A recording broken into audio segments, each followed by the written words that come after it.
Let's do the damn news. How are you guys doing? My name is Jamal Thomas. This is the Jamal Thomas Morning Show. I hope you guys are doing all right this morning. Whoa, that mic is way too hot. There we are. I hope you guys are doing all right this morning. As I said, my name is Jamal Thomas, and we have a damn good show for you today. We're going to have Ajamu Baraka. He is going to join. We also have Esteban Carrillo. I've gotten damn good at rolling my R's. When I go to South America, I'm going to be,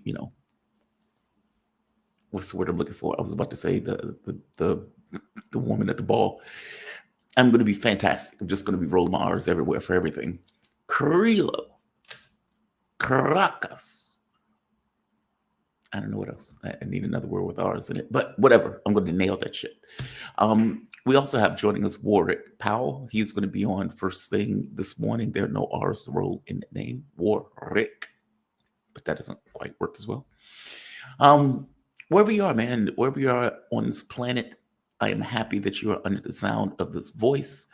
And beyond being under the sound of this voice, as I always say, you could be anywhere, but you are here. So you have my appreciation for being so. Let me fix this tie also. This tie is not happy. There it is. It's a little bit better. Yeah, wherever you are, I'm glad that you could be here. The Bondi Beach massacre is still reverberating. Effectively, for all intents and purposes, this is also being politicized. When Charlie Kirk was killed, this gets morphed into this kind of more broad spectrum. We're going to go after the left because we're blaming the left for Charlie Kirk's death. A bit of an extrapolation, but it didn't necessarily matter, right? It was still used in that context, and it was still used in that way. This light is too hot. There we are. It was still used in that way. Israel is effectively using this in a similar way. Yeah, I like that better. Israel is effectively using this a similar way. Now, to be fair, they have been murdering Gazans and people in the West Bank and people in Lebanon, even during the ceasefire. So it's not like, oh my God, this is a new norm. They've been doing this anyway. But obviously, this is now being used as somewhat of an excuse to further go about the massacres and the killings, and even trying to bring in Hezbollah, which they are threatening to attack anyway, or let's say threatening a larger war anyway, and even trying to bring in Iran, claiming that Iran has something to do with this particular attack. This doesn't quite look like Iran style. I find this to be nonsense. And this doesn't even look like Hezbollah style. I find this to be nonsense. But that doesn't necessarily mean that they won't try to flip, bounce, manipulate, and use what is considered to be a massacre for those ends. Now, this is a lot of people screaming because of this false flag, false flag. Does it need to be a false flag? Honestly, does it need to be a false flag? If you murder hundreds of thousands of people with very little consequence for doing so, sure, there are internal consequences to the economy. There's an internal consequence from the standpoint of reputation and the way that other people in various countries see you. But China, Russia, the United States, Europe, none of these countries cut trade. All of these countries gave diplomatic cover. And on top of that, none of them stopped Israel's massacres. So what was the real consequence in the broader spectrum of, let's say, the world? There wasn't one. You could say hatred is a consequence, yes, but that hatred is earned from the actions that you have effectively taken. You create rage, you create indignation, you create anger. Does that anger get expressed by individuals as a result of your behavior? Yes. I hope you get my point. Whether it's a false flag or not, who knows? What I'm trying to point out is it doesn't have to be. When I look at the world, I look at the world of, is this a rational act? Is this something that people would do based upon the way that people behave and the way that people respond to trauma, anger, and those type of things? And the answer is obviously, in this case, yes. Whether you call it a rational act, I don't know, but is it rational to expect the people who have been aggrieved, destroyed, and a country that has considered itself and called itself in overt terms a Jewish state, people respond to Jews as a result of, let's say, the degenerate behavior of a country calling itself a Jewish state? Yes. Yes. So you get a father and son, one an immigrant, one born in Australia, who go out and massacre a lot of Jews in a Hanukkah celebration. Is it shocking? Yes. Is it unexpected? No. No. My point is, I don't need this to be a false flag. To me, this is rational to expect human beings who've been aggrieved or who have watched a state that's called itself a Jewish state murder a lot of Muslims, making this almost a Jewish-Muslim conflict as opposed to a conflict about land. They set the contours of it being a Jewish state. And people very angry at what took place blame Jews and take it out on Jews. Doesn't have to be a false flag. Now, does that mean that Israel won't take advantage? Well, obviously, they'll take advantage. Netanyahu is beaming, like, ooh, a lot of Jews got killed. Yes. How can I use it? In which case, he makes a determination on how he believes is fit to use it. Same thing with Charlie Kirk, right? Charlie Kirk gets killed and Netanyahu is immediately tweeting out. Just because somebody's taking advantage of something doesn't necessarily mean that they directly cause something. There's a difference in those things. I guess I don't immediately, I get media and social media has a tendency to do this. That's not the way I think. Is there a basis for why something is taking place? Yes. Do people get angry when you murder 100,000 people, the majority of which being children? You've effectively gone a ritual sacrifice of kids. Do people get angry at that? Yes. When people get angry, do they respond? Well, you get protests, and beyond the protests, on that bell curve, there will be a small percentage that will go beyond the protests. Some people will set themselves on fire, like the guy did in Washington, D.C. Other people will externalize that anger at the people who they believe are responsible. And you would get a father and son, very well trained, going out and killing a large number of people. Doesn't have to be a false flag. I get why people are cynical. And I get why they look at the world and they think all of this stuff is somehow constructed. I just don't buy the premise. So unless there's a little bit more meat on that bone, I don't quite buy it. I don't quite buy it. Why aren't we going to give Netanyahu the benefit of the doubt? I don't quite understand what that means. All tragedies show examples of this happening where it's not useful for the narrative of the West is pushing. Oh, do not misunderstand me. All catastrophes are going to be used for somebody's ends. Period. When Dan Cavallo was on the show and he made the point of saying, this isn't helpful. Fair enough. But the people who were doing it weren't doing it to be helpful. They were doing it because they were angry. There's a difference in those things. Meaning, it may not be my task to go out and say, I'm going to murder a lot of people for the benefit of something else. It may just be, these people are responsible for X, and I'm going to punish them because of it. It doesn't mean that some other power or somebody else who's looking above saying, hey, we can use that. Yeah, obviously, they're going to use it. But does it mean it was planned just because something was utilized to an advantage of somebody else? No. No, just saying. And I believe a Muslim took the guy down. Yeah, Muslims took the guy down. Muslims took the guy down. Because you would have some Muslims who would say, this isn't helpful.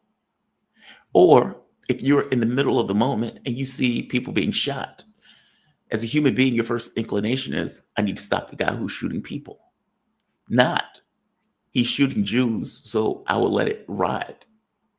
You're in the moment at that point. Yeah, I don't know. I don't necessarily jump to the conclusion that it's a psyop, even though it will be used for nefarious ends either way. So I want to go to my guest, though. He's here. We are joined with the one, the only Warwick Powell. How you doing this evening, Warwick? I'm okay, Jamal. We're slowly but surely getting our time zones and days in sync with each other. Are we? So I am now in Baku, Azerbaijan. So we're getting further and further apart in regards to our time zone. It's 4:15 here. I think it's what, 9 o'clock there? 9:15? 10 o'clock. 10. 10 o'clock. Oh, Jesus.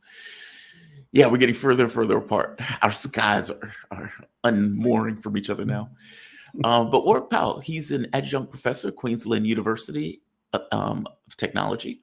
He's chairman of Smart Trade Networks Group of Companies and president of Data Integrity and Supply Chain Association, Inc. Warwick, I'm so glad that you could join me. This article came out. Where is it? Right here. This article came out yesterday. Well, I guess it was a few days ago. Even though it took place apparently in November, which is weird that it's only now coming out. This part came out in Telegraph, but I think it first was posted in the Wall Street Journal. U.S. Special Ops intercepted Chinese military shipment headed to Iran. U.S. officials says the cargo was bound for Iranian companies to acquire parts for Tehran missile program. Okay, again, I asked who the F are you, and why does that concern you? But this gives a little bit more details. U.S. forces storm cargo ship traveling from China to Iran. Now, there have been policy papers, and I'm going to credit Brian Biletic for bringing this up, with this idea of engaging China to go after shipping, to effectively interdict ships that are headed from China to other locations as a way to stem China's biggest advantage, which is effectively trade and their ability to trade with other nations of the planet. The belief being, well, if we can inhibit and cripple their ability to trade with countries, we can cripple the country as a whole, slowing down China's progress in economic and industrial dominance.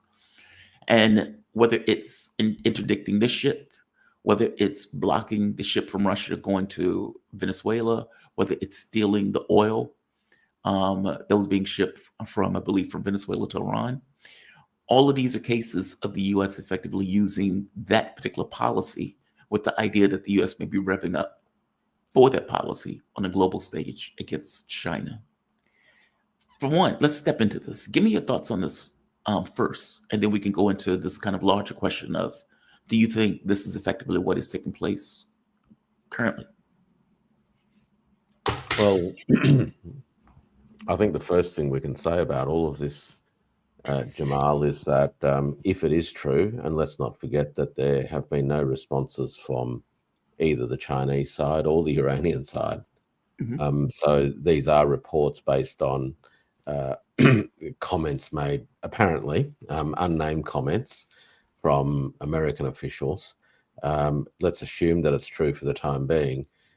I think it is clear that the Americans are, again, testing the waters, so to speak, and seeing what they can get away with. The issue, of course, is that whenever the United States has undertaken these sorts of provocations in the past as a means of testing the water, the standard response from those that they are testing is literally silence and a non-reaction. Right. The other side rarely gets provoked into making too much out of these sorts of incidents, and certainly rarely will they respond in a like-for-like manner. This leads the US, particularly its analytical apparatuses, to reach the conclusion that this lack of response and lack of action is tantamount to weakness. Yes. Nothing could be further from the truth. This kind of analytical frame and interpretive methodology has consistently led the United States to underestimate those who it believes are its adversaries, and mistake the unwillingness of the counterparty to be lured into these sorts of tit-for-tat games as a sign that the counterparty is unable to engage in sustained pushback if the need ever arose. So I think that that's probably the first thing to note about all of this. The second thing, which is more broadly speaking, is that if this is a serious strategy, then given the asymmetries between the volume of Chinese ships that travel the oceans carrying cargo and the capacity, the scale of the US Navy, we're really entering into an arena where I think we could call it a case of whack-a-mole. There simply isn't enough American naval capacity ultimately to cause massive disruptions to the course of maritime trade. The only time it can really cause significant disruptions to maritime trade is not really through interceptions in the open ocean, but it's through control over choke points. The third thing I think we can observe, particularly in relation to the China-Iran trade dimension, is that should the assessment be made that maritime trade is going to be fraught, then more trade, more movement of goods between China and Iran will take place via the overland rail routes. And we are already seeing an expansion of trade across the rail between China and Iran, and this will certainly continue. If the US thinks it's going to be in a position to intercept all of these, well, I think we are going to see both material constraints. There's only so many resources available. But in the end, also, I think heightened risk of considerable pushback by countries whose territories are traversed by these rail lines as they travel from China all the way through Central Asia and ultimately into Iran. So if the reports are true that this is what the Americans are up to once again, then they are, I think, treading on dangerous territory. China, Russia, Iran, all of these countries know at this point that the framework that the United States looks at this, and the Europeans either also, are weakness, meaning a non-response is always considered weakness. If they know that, why isn't the action more vigorous in the very beginning? Meaning, if this trial balloon goes up, and regardless of your own framing of it, meaning the way you look at it, like this is always, I used to have this conversation with KJ about the difference between somebody who plays chess versus somebody who plays Go. And he would make this point of saying, well, China plays Go, they don't play chess. Yeah, but the problem with chess logic is it forces you into a very similar framework of logic. Meaning, a person may be brilliant, but if I can punch them and take their lunch money, how brilliant they are doesn't necessarily matter in the moment. If my framing is set in this, and in this world, your inaction is weakness, shouldn't the response be action in the very beginning or aggression in the very beginning in order to say this is a no-no, this is a fail, this is not something that is going to be allowed to go forward? Or is that just not the way China looks at this? Well, I don't think it is how China looks at it. I think China firstly sees itself as a country, and others will have a different view about this, of course, but China sees itself as a country that upholds international law and seeks to conduct itself accordingly. So the first thing it does is respond to the situation in accordance with what it believes is an appropriate reference to international law. The reasons it does that is, of course, partly political, because it is about demonstrating to others in the world that China is a responsible major actor.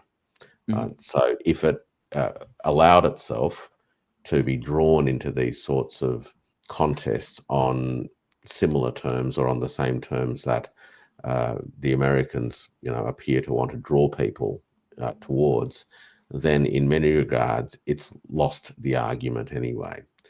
So if there are those who say that the international relations world is nothing more than the law of the jungle, and China says, well, no, we think that there is a need for countries to come together around a set of rules, international law, in other words, and custom and practice, and conduct their relations with each other accordingly, then in many ways it's just got to walk the walk. Now, that could be seen to be disadvantageous, but only in the sense that it refuses to be drawn into the sort of schoolyard fisticuffs.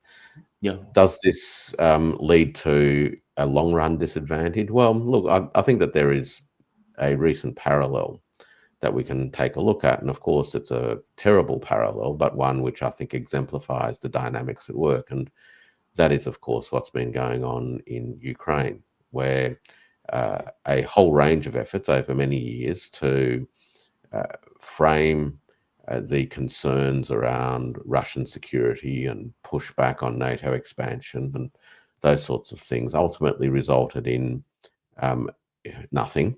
But we now have a conflict, and that's been going on for 4 years. And I don't think that that was actually the preferred outcome, actually, of either the Russians or the Ukrainians, for that matter. But in the end, they were drawn into it. Now, that is always a risk, that trying to conduct yourself in a way that doesn't slip into the law of the jungle style of behavior, it isn't perfect, and you can be drawn into it. But look, China's a big country, and I think for now it certainly has the view that it can hold its own, and it's not going to waste too much firepower, so to speak, either diplomatically or in kinetic terms, in response to a particular incident like this. The other thing to remember is that as much as these are tests that the Americans are conducting, they are also opportunities for China to evaluate the modus operandi and capability of American resources. And there is no doubt that China and Iran and others will take these opportunities to learn a lot about how the United States plans and goes about executing these sorts of initiatives, shall we say. And that enables them to ultimately be much better placed in the future in the event that something far more serious emerges. But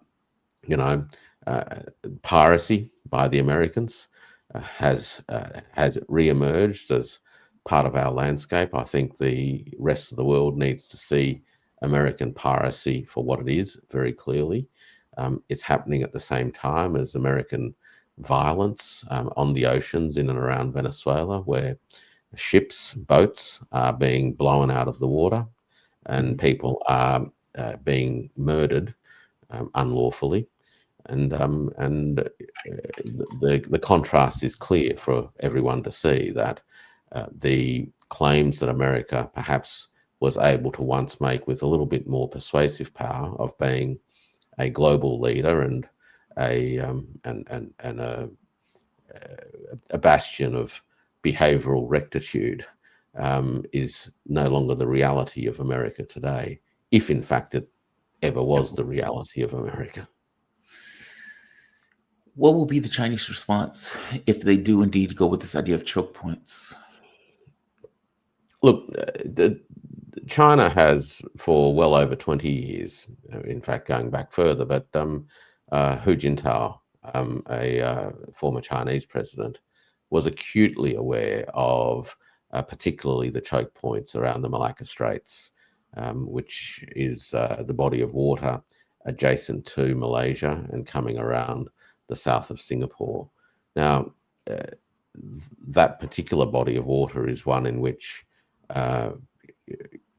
military vessels could fulfill a blockade, but the concerns were particularly apparent around the turn of this century. And of course, at that time, the US Navy, in relative terms, was significantly stronger than the Chinese Navy. So there was no doubt at that point in time that the balance of naval power, particularly in that body of water, was in America's favor.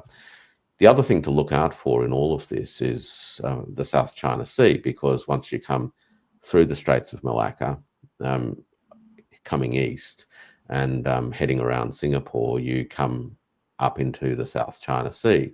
And the United States Navy, together with a number of its allies, have consistently operated in that body of water, ostensibly under the banner of freedom of navigation. But clearly you don't do freedom of navigation movements in a body of water at the same time as dropping sonar buoys into the water to monitor submarines. But anyway, that's the PR that comes with American presence in the South China Sea.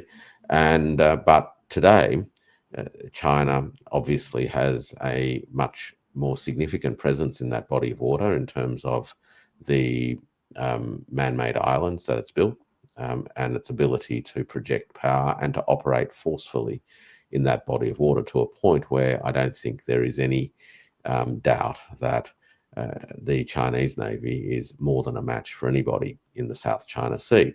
So the ability for the Americans to unilaterally intercept and create blockades in the South China Sea, I think, has diminished significantly over the course of the last 20 years.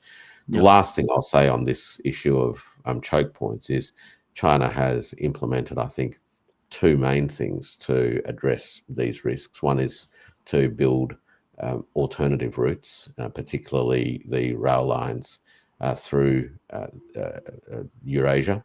And of course, now as the Arctic ices recede and the opportunity exists to expand the Northern Arctic routes, I think we're going to start to see more options for maritime traffic there as well.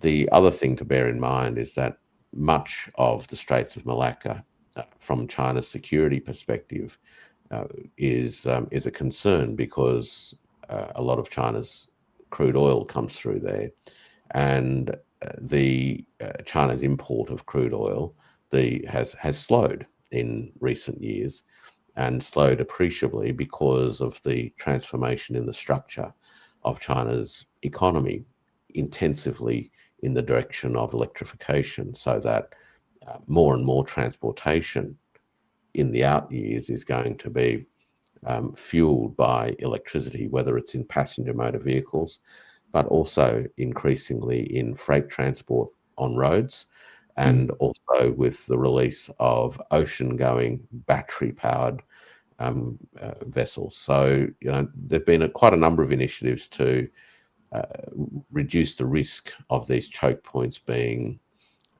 critical. One last question in regards to, let's say, trade. The fact that the U.S. has effectively blocked a Russian ship that was going to Venezuela, and that the United States has effectively hijacked a ship going from, I think it was Venezuela to Iran. Is there any concern that, let's say, the trade relationship between the United States, between China and Venezuela would also be interdicted? I mean, part of the national security strategy that Donald Trump came up with was, on some level, retrenchment.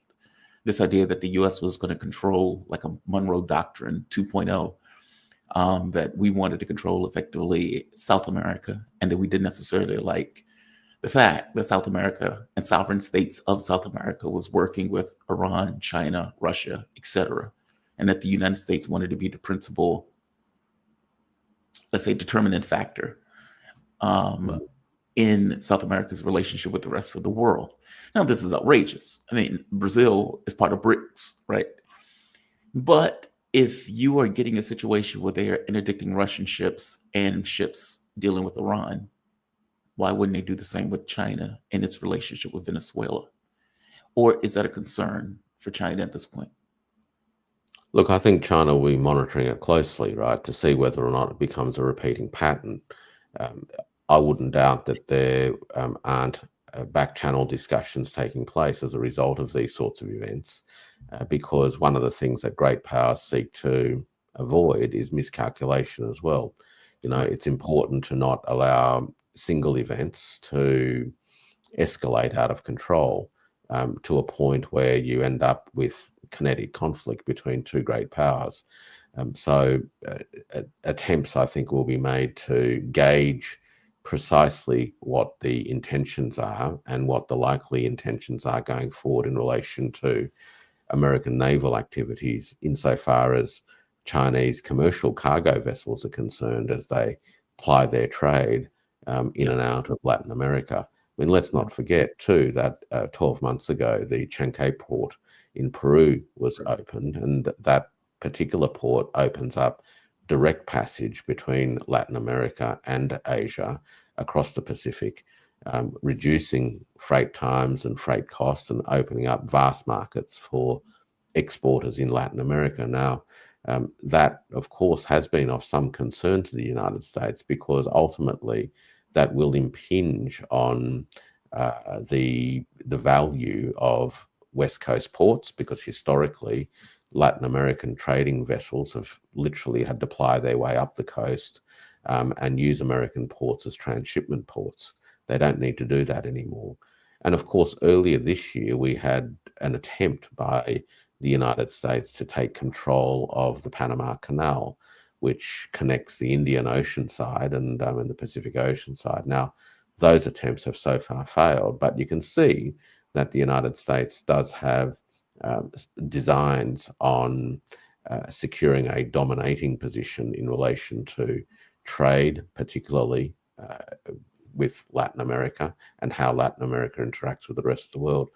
Whether or not that's going to succeed or not, I think, only time will tell, and it will depend on, large countries like Brazil and the extent to which they can continue to pursue their economic relationships with others in the world. And it also depends on whether or not the Americans overreach. I mean, one of the things about these sorts of activities is there is a certain point, whatever that line is, that major powers, filled with a little bit of hubris and perhaps a little bit of energetic excitement about their ability to dictate terms to someone else, ultimately leads to a strategic or tactical miscalculation, which could be a bit of not only a political blunder, but could also invite serious reaction by those major powers who are actually engaging in legitimate trade and investment in that part of the world. Lately, I've been quite fond of a very short phrase, which is "be careful what you wish for." And I think with a lot of these sorts of activities, as much as they are niggling and pushing the edges a little bit, the concern that I have for stability in the region, but also in terms of America's own sense of its interests, is, be careful what you wish for. You wrote an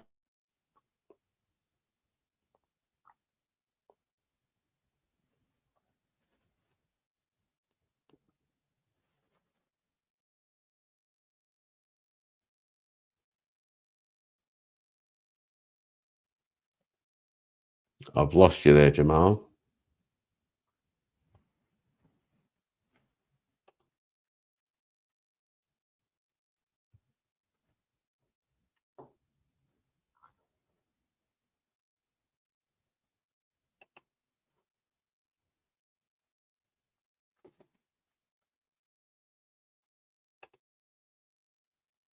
Hello?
There we are. I'm sorry, work. The internet That's flicked me. Brisbane calling Baku. Yeah, I saw. Yeah, I'm gonna have to get a hard wire to this, but for some reason they placed the router on the ceiling and yeah, that's a whole other thing. I want you to see this. This is an article that you wrote. Rupture, Memory, and Liberal Time Regime Yeah. Reassessing the Cultural Revolution Through a Dialectic Lens. I was fascinated by this article. And as you pointed out, there are two articles that you have also coming out after this one. And you effectively make the case that the author, let me see, I want to get the specific name of the book that was referenced. She did an interview on Jeff Fritz's show, which was also really interesting. But that the author was looking at this through a very specific lens, bombard the headquarters. And you called it liberal Orientalism in the way that you effectively described her take on it, saying that there was another view of the revolution as opposed to just being chaos and everything else, that this was, let's say, a cleansing of sorts, and that it could be looked at through a sense of dialectism as opposed to this liberal lens that people typically look at it through. Yeah. Break that down for us. And in fact, maybe, so let me explain my interest in this. In the Three Body Problem, one of my favorite books, one of my favorite series, Earth Remember Its trilogy, it all starts at the Mao Revolution. And the author, or let's say the person, the main character, or one of the main characters, who was a part of that revolution, was a child and watched her father effectively get murdered by the radicals of the revolution as they start destroying all of these, let's say, elements of the previous regime or the previous order. And her father, who was a physicist, is explaining like relativity or something. And they point out that this stuff is a Western lie. And because it's a Western lie, we are going to murder you. And they effectively beheaded the guy in front of her, put her in prison. She gets very callous about the world as a result. And when they make contact with aliens, she effectively said, "Come get us. We can't deal with our own affairs." In which case, 400 years in the future, the aliens are coming to get Earth.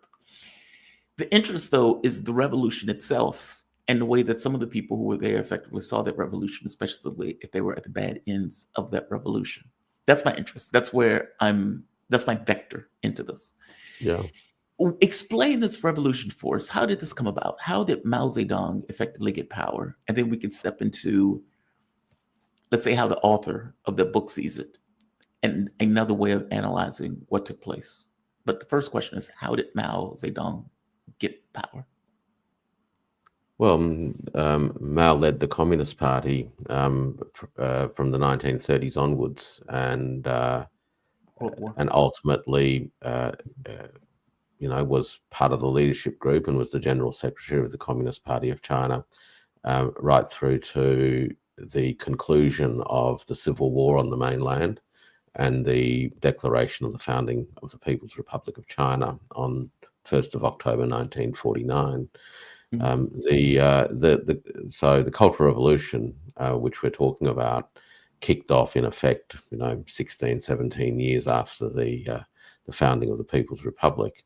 And part of the concern, and look, there's many interpretations of it, and Linda Javin's book goes into certain aspects of it, go to, internal factional machinations inside the Communist Party, but also concerns about the direction of China itself and whether or not China was losing its way insofar as trying to forge a socialist future.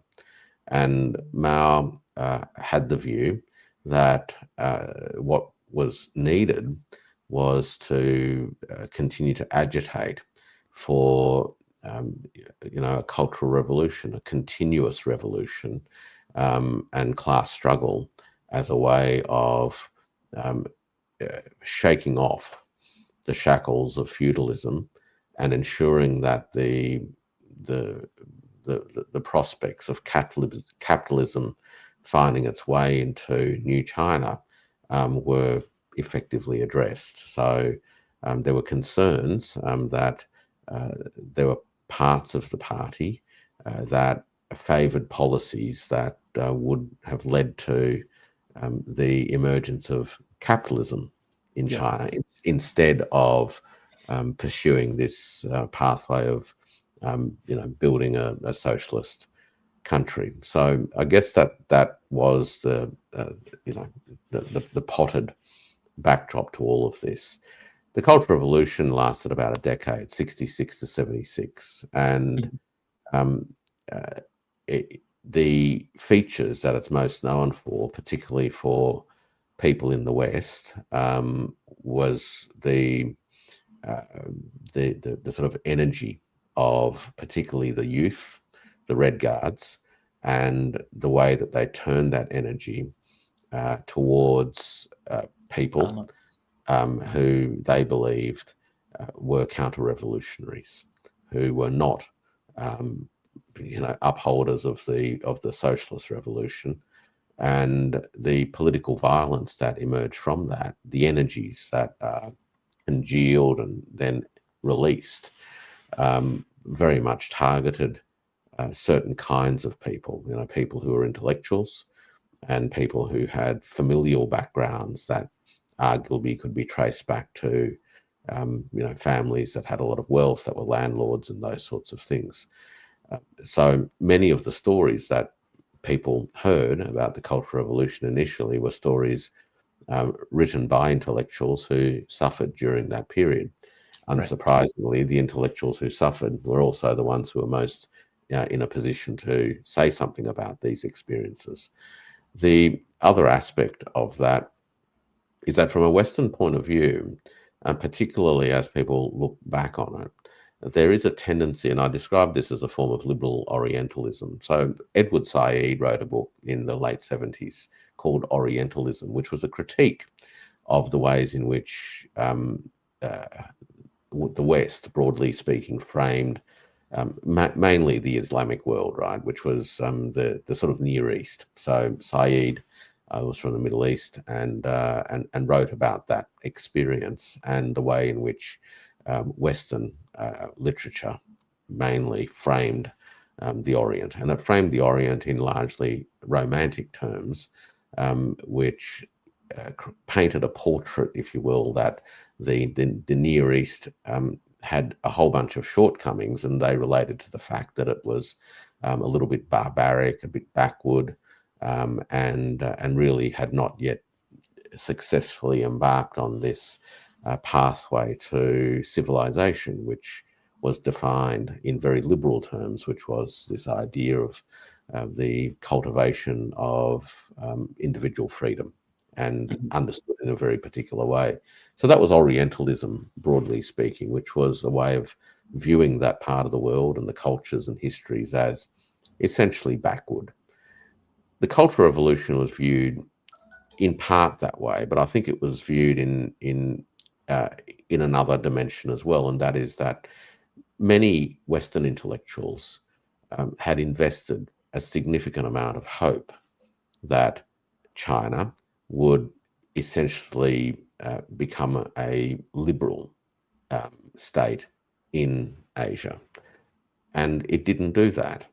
And many of those who have a very Western critical view of the Cultural Revolution, and I'll come back to that in a little bit of detail in a moment, also draw heavily on the sort of intellectual traditions that were quite popular in China in the 1910s and 1920s, when Western liberal influences were particularly strong, as Chinese intellectuals sought to find a way of understanding China's own weaknesses during the tail end of the Qing dynasty and think through how it is that China could rebuild itself and not be subjugated to the kind of humiliation that it had experienced in the latter days of the Qing. So they draw on this tradition, and then they lament the fact, basically, that the Communist Party succeeded and that those intellectual traditions were ultimately jettisoned in favor of a form of Sinophile Marxism. And the Marxism that took over, I guess, and framed the approach, particularly in the 1950s, was still heavily influenced by the Marxism of the Soviets. But with the Soviet-China split, China then began, I think, in a greater degree of earnesty to explore what Chinese Marxism really meant from the Yeah. point of view of China's own ambitions. Anyway, so we get to the Cultural Revolution, and my argument is that the liberal Orientalist lens essentially views the Cultural Revolution as a sorrowful event that should be lamented as an example of China's failure to succeed on this path to liberal modernity and liberal civilization, and that they, in a sense, feel this as a deep sense of loss, right? That China was one that slipped through the fingers. Let's not forget that in the United States in the 1950s, the big debate about China was framed by the question, who lost China?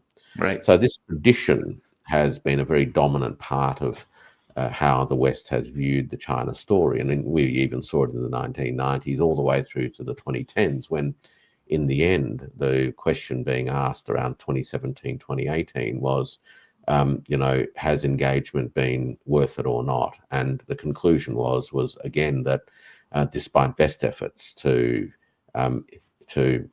civilize China through the introduction of market reforms and opening it up to international trade under American rules, etc., China never became what the Americans, or the West more broadly speaking, believed it could have and should have become. And so once again, China's own experience is criticized as a failure to successfully navigate the path to liberal civilization. Yeah. And this particular book, which I think is incredibly well written and certainly I think presents the Cultural Revolution from this particular perspective in, I think, a fairly sensitive way, nonetheless speaks a lot about this genre. And for me, it's the first part of a three-part series, which actually explores how, in fact, Chinese intellectuals, particularly in the last 20 years, have actually reacted against this attempt by the West to frame China's own experiences, including its post-revolutionary experiences, and are now working to reclaim the narratives about China's own history. And the Cultural Revolution is important in this regard because one of the other aspects of the Cultural Revolution was the idea that it would exorcise the vestiges of feudalism that were holding back China's ability to develop in a socialist direction. And so we had the campaigns of Down with the Four Olds. Many people, of course, will talk about how highly energized and activated Red Guards would destroy temples and historic artifacts, etc. So all of these things are known. But again, those things are kind of lamented in the liberal Orientalist narrative. But from a Chinese point of view, the attack on the olds and the attack on feudalism was part and parcel of an historic process that enabled China as a nation, a new nation, to come to terms with its own history in its own way, through its own terms. So what China, in effect, has been able to do, even if it wasn't by design on day one in 1966, but certainly 40, 50 years later, is that it is now able to address its own history, its dynastic history, the four olds that were subject to the attacks during the 1960s and 70s, in ways where modern China can reappropriate elements of its history, but in ways that make sense for modern China, not in ways that either sort of hold a torch to, this museum that many in the West like to think of China as, and certainly in a way that makes use of China's own heritage for its own modernization purpose. So the Cultural Revolution made it possible, if not by design, certainly by effect, for modern China today to make use of the past in its own terms and to address its own past through its own experiences and its own ambitions, as opposed to being judged through the lenses of this sort of liberal Orientalist lament. I've always been fascinated on how China is able to maintain itself with this. It's like riding a capitalist bull, but the Communist Party and the state maintaining control of that bull.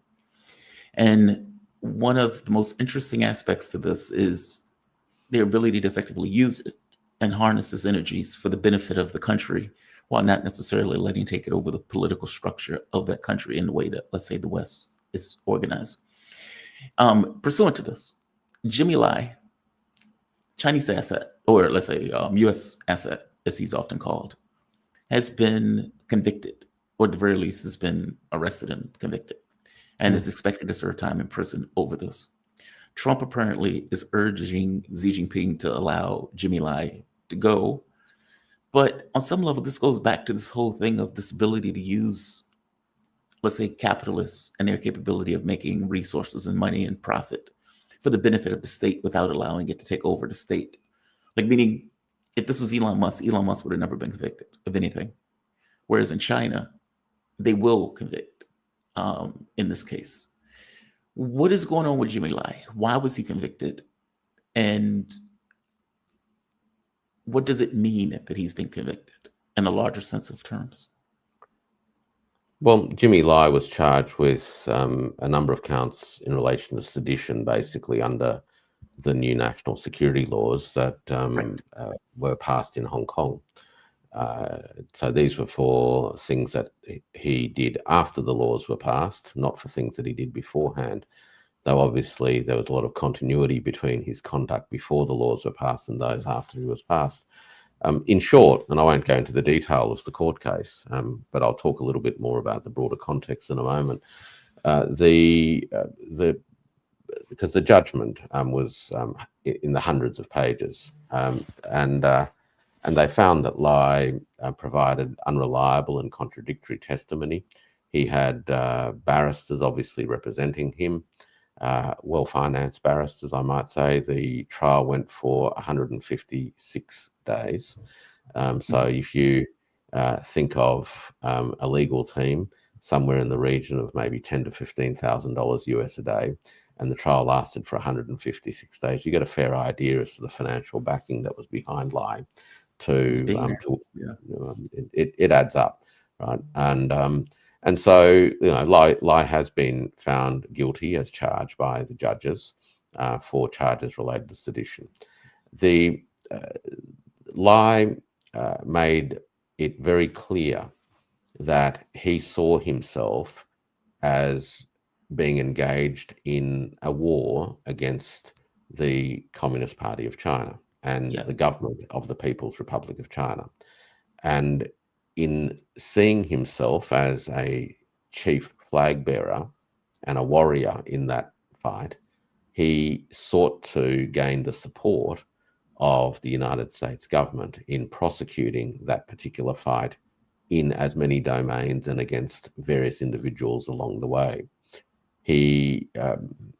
And his conduct in that sense, seeking the support of the Americans to prosecute a campaign against the Communist Party of China and the People's Republic of China, by extension, is nothing new.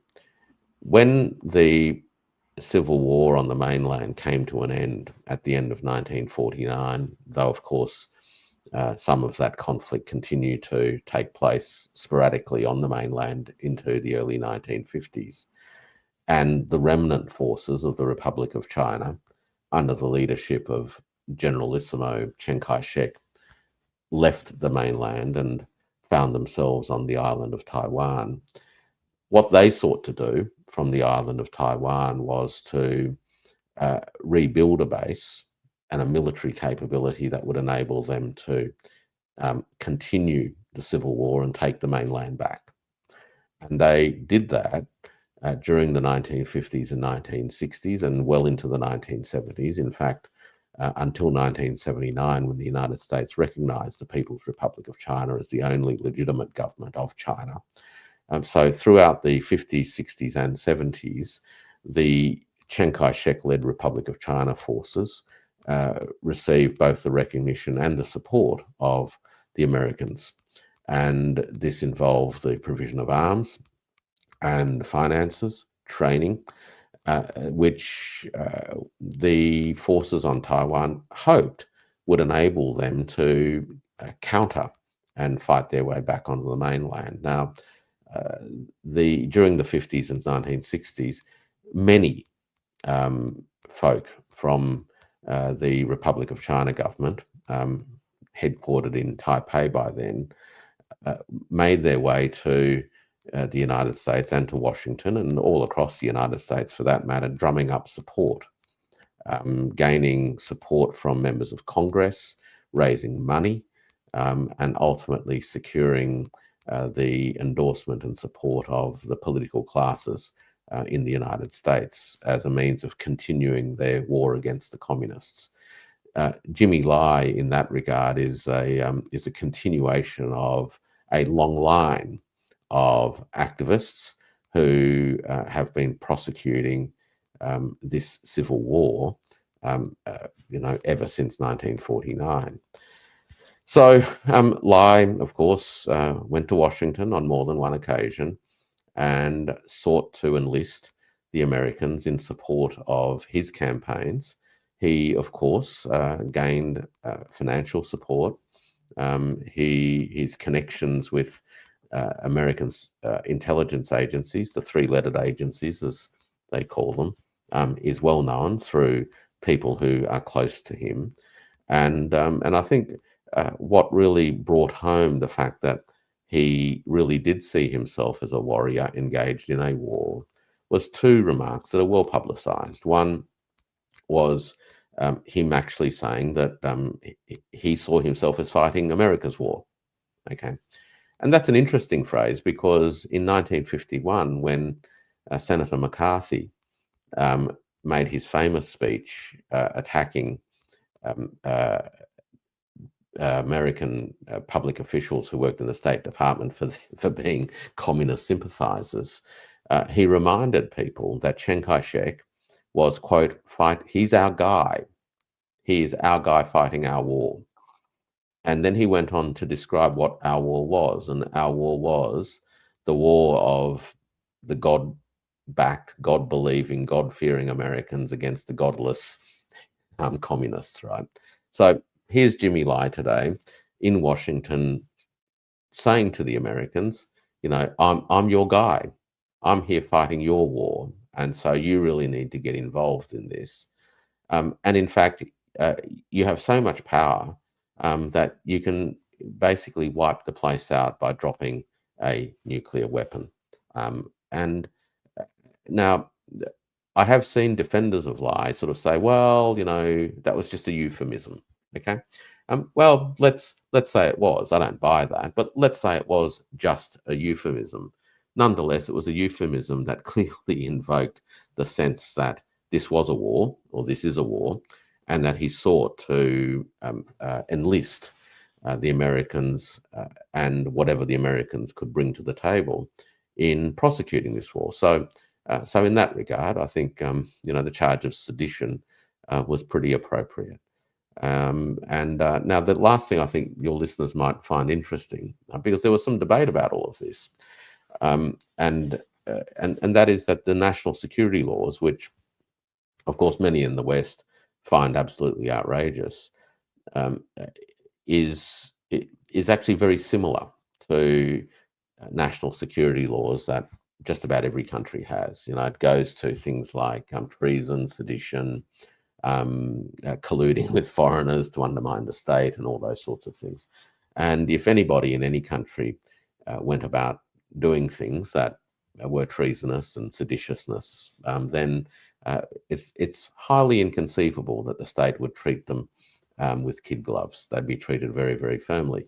So the national security law is, in that regard, not particularly different from the kind of approaches that exist, in many other parts of the world. The other interesting thing about the national security law, Jamal, is that the agreement entered into between the British and China for Hong Kong's return in 1997 actually required Hong Kong to implement its own national security law. It was part and parcel of the agreement. Article 9 from memory, but I might be wrong on that. and Article 21 perhaps. But it was a requirement of the agreement. And in 2003, there was an attempt to pass a national security law, which was thwarted by foreign interference that drummed up a whole bunch of antagonism towards these national security laws. And the LegCo in Hong Kong dropped them at the time. Now, 15 years later, or thereabouts, they tried again. And that did lead to some pushback, of course, as we know, over the course of the second half of the 2010s. We had a lot of violence and riots, many of which Lai was in favour of, cheered people on, encouraged and egged people on through his publications and words. But eventually these laws were passed, and Lai was charged under those laws, and 3 judges ultimately came to the conclusion in a judgment of well over 500 pages that he was guilty.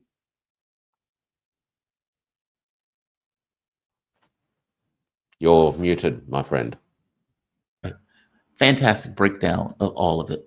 Absolutely. I always appreciate these conversations, and you gave a really good explanation of all of it. The Mao Zedong Revolution, Warwick, the stealing of the boats, and of Jimmy Lai's conviction that has been hitting the headlines. So I thought I'd ask you about it before we close. Thank you for this, man. Warwick Powell. He is adjunct professor of Queensland University of Technology, chairman of Smart Trade Network Group of Companies, president of Data Integrity and Supply Chains Association, Inc. Warwick, you have a fantastic night, man. Thank you for this. Be safe, okay? You too. Great to talk to you. Absolutely. Bye-bye. All right. We are going to go from one damn good guest to another damn good guest. We have Esteban Carrillo. How you doing, Esteban? Hi, Jamal. Good morning. I'm doing great. How about you?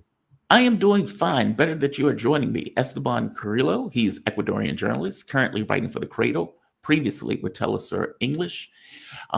Esteban, let's start with Venezuela. So apparently the United States has pirated one of the ships going from Venezuela to Iran. There's that. Iran responded by effectively pirating another ship that was coming into their waters as a reprisal. Another ship apparently coming from Russia was trying to get to Venezuela that was warded off by the U.S. I think I even have that clip, which is just outrageous. If you think about it, Venezuela is a sovereign country, and the United States is effectively trying to assert some right in order to avoid almost like a blockade on Venezuela. You have right here, this one. This was an oil tanker that was coming in that was warded off by the U.S. That's amazing. That's amazing. Venezuelans' reprisal to all of this went after Trinidad and Tobago, effectively saying no more oil contacts with Trinidad and Tobago, effectively saying that they were working with the United States government. There is, I'm going to call it a rumor right now because I can't confirm it, that a radar was put into Trinidad and Tobago by the United States. And of course, Venezuela is asking, what is this for, with the idea that this is going to be used for any kind of kinetic action against Venezuela itself. What is going on with this? I'm trying to give this kind of overview so this doesn't have to be treaded over, but all of this seemingly is leading to something. Seemingly, I think, is actually not the appropriate word here, because we need to remember at this point the ships, the deployment of U.S. troops to the Caribbean has been in place for about 3 months, over 3 months, right? It started actually at the end of August. The first strike happened September 2nd. This was the double tap strike that has got, Pete Hegseth and everyone else kind of cold sweating, because essentially all of them have been extrajudicial murders, but that one in particular really got under the skin of lawmakers and everyone else. Now we have another strike just a few hours ago, about 8 people killed. The death toll, 93 people. None of them proven to be drug dealers. None of them none of these boats, there's evidence that there were actually drugs in them. Everything's circumstantial. Everything is just accusations. We have to believe Donald Trump. Now, as far as what you just described, I mean, it's apparent that Donald Trump's card at the moment, it's a blockade. It's intensifying the blockade. There doesn't seem to be a lot of willingness, despite everything else, despite all the bluster and the threats and the fact that you have, so many thousands of U.S. troops in the Caribbean. There doesn't seem to be a lot of willingness to actually go in, because I believe behind closed doors, U.S. planners are all going. This could very easily, very quickly become or New Vietnam. There's no guarantee that we're going to be able to install Nobel Peace Prize winner Maria Corina Machado as president, no matter how many times she goes on TV and claims that Venezuela needs to be invaded because it's already been invaded, right? That's her argument Right. now. That's what her handlers have been grooming her to say, which is we've been invaded by the Russians, by the Cubans, by the Iranians, by Hezbollah, by Hamas. I mean, you must have seen this clip a few weeks ago of a Florida Congresswoman, Maria Salazar, who was saying Venezuela is giving uranium to Hamas.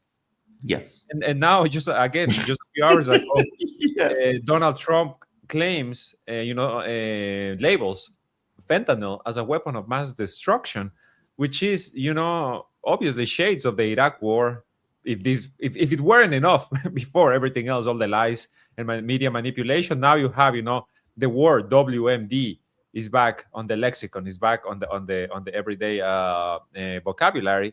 And despite the fact that there's absolutely no organization that is using fentanyl as a chemical weapon, this is a product that is being sold to very eager U.S. customers, very eager, because nobody goes and snorts anthrax, and nobody goes and takes a dose of whatever mustard gas, you name it, a chemical weapon.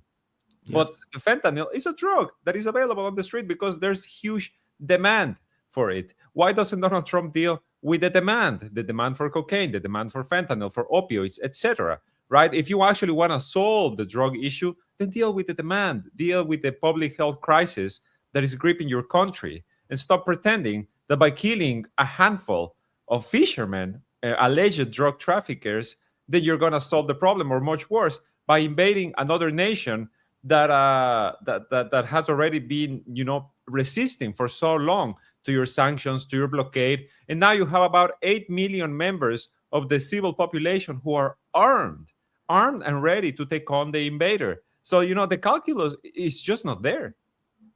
Well, beyond that point of dealing with the people who are effectively using it, it's not coming out of Venezuela. That's the point, everything right? Else, yes. Good point. Like, meaning beyond all of the stuff about, it's like, yeah, you have a market in the United States for people who are using fentanyl and a bunch of other drugs. You have this complete contradiction that Hernandez has gotten a pardon from Donald Trump. Oh my God, yes. Who's most likely going to be prosecuted when he goes back to Honduras. So there's that. It is not coming out of Venezuela. Venezuela is not a drug hub in the sense of fishermen and speedboats are going to refuel themselves 8 times to get from Venezuela to the United States. The argument is ludicrous on its face. In particular, the fentanyl argument, because there's been determined that Venezuela does not produce any fentanyl. Exactly. So it's outrageous on its face. Completely. These are just murders that are effectively taking place. And look, I accept your point that you have to deal with the people who are effectively using it, basically deal with the demand. Agreed. But there's also this element of it's not just demand, it's also just patently not true. That this is a weapons of mass destruction in Iraq argument. And this idea that, they're giving uranium to Hamas. It's outrageous. It's like Hamas is going to build a nuclear bomb. Okay. Yeah, sure. And one last point on this. This article also came out from the AP that Trinidad and Tobago is going to allow the United States to use its airspace. Effectively, if there are any kind of military attacks that are taking place on Venezuela, Trinidad and Tobago are effectively going to allow their airspace to be used for attacks on Venezuela. Why on earth is Trinidad and Tobago such a willing U.S. proxy in all of this? I don't quite understand the relationship. The prime minister, the Trinidadian, Trinbagonian, I guess is the correct term, prime minister, she's, positioned herself from the beginning, or even from the campaign, as a Trumpian figure, right? Tough on crime, make Trinidad great again. Now that apparently seems to be the dog whistle call for all fascists everywhere. Make insert country's name great again. So now you have it, right? Like when these deployments started, she was very clear in saying, yes, President Trump, we support all efforts for to fight drug traffickers, et cetera, et cetera. As you said, the reports of the radar, the reports of the airspace. It's been very consistent, the Trinidadian government, even besides, despite the fact that some of the earlier casualties of these extrajudicial killings that the U.S. has been conducting were Trinidadians, were Trinidadian fishermen whose families, went on TV and gave statements, setting the record clear that their relatives were not drug traffickers and that they were, well, essentially murdered. So now you have, this government that also, Jamal, you have to remember, historically, and in particular since the victory of the Bolivarian Revolution, Venezuela has always been there for the Caribbean nations, for the small Caribbean states, chief among them Trinidad and Tobago, because, well, the proximity, right? They have like it's right there. You can actually, from some point in the islands, you can see Venezuela. They're so close to each other. They're almost there. And through Petrocaribe, through CARICOM, etc., Venezuela has always been, providing oil or at beneficial prices, slashing any debt that they may have, etc. Venezuela has always been there as a partner.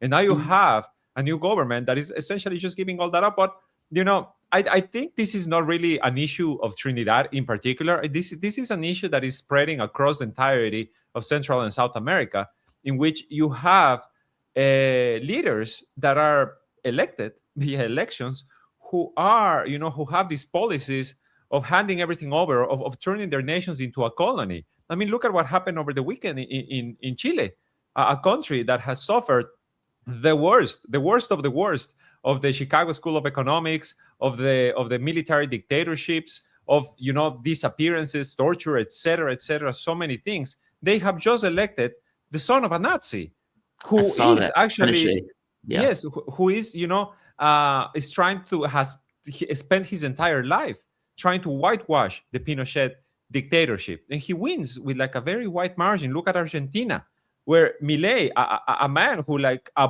buffoon, it's a compliment for this man in all senses. He gets yet another vote of confidence. The Argentinians have voted in favor of Milei 4 times now. 4 times they have voted in favor of this lunatic. The same, look at Ecuador, look at Peru, look at, everywhere else. You have this rising extremist wing of the population that is just, and part of my term, voting out of their ass, because they cannot really, point to a reason why these leaderships in particular are going to make their lives better. It just aligns with the narrative, right? Of tough on crime, the Bukele, right? The Nayib Bukele school of thought. Of just like start deporting people, start arresting people, etc., or the Donald Trump school of thought, which is also, just the same as we're seeing now on U.S. streets. And that's enough to get, that blows my mind. Like, historical precedent doesn't factor into the voting patterns of the people in these countries when they're voting for somebody like Milei or voting for somebody like Pinochet's relative. Cousin, thank you. Cast, yes. It doesn't apply. Like, historical consonant, historical context. Like, I'll give you an example. When I was in Brazil and the election was taking place between Lula and Bolsonaro, and I would have, the election was close. It was like 51-49 or 51-48.7 or something like that. It was like very close. And I remember sitting in the studio watching the election like, holy shit, I can't believe it's this close. When Lula left with like an 80% approval rating. Mm-hmm. And I had the opportunity to talk to some people on the ground, and they would say stuff like, we need a strong hand here. Maybe the dictatorship wasn't that bad. Yes. And it blew my mind. Like, I'm talking to the guy like, are you being serious right now? And he's like, yeah, man, Brazil needs a strong hand. It needs a strong fist of a government. And as you're talking to the guy and you're pointing out, like, if you believe that all of these people are corrupt, and he would say, yes. Okay. But when Lula was in office, Lula gave back a lot to the population in regards to schools and hospitals and money for pulling people out of poverty and those type of things. So if you assume that everybody corrupt, including Lula, weren't you at least getting kickbacks from the guy who you deem corrupt? He's like, yeah, that's true. That is true. Then how are you screaming for a dictatorship? Like, is it just they don't think through? Make this make sense for me, because I got to be honest, I didn't understand it in Brazil, and I don't understand it in these other countries that are voting people in, like Malay, or for that matter, Chile.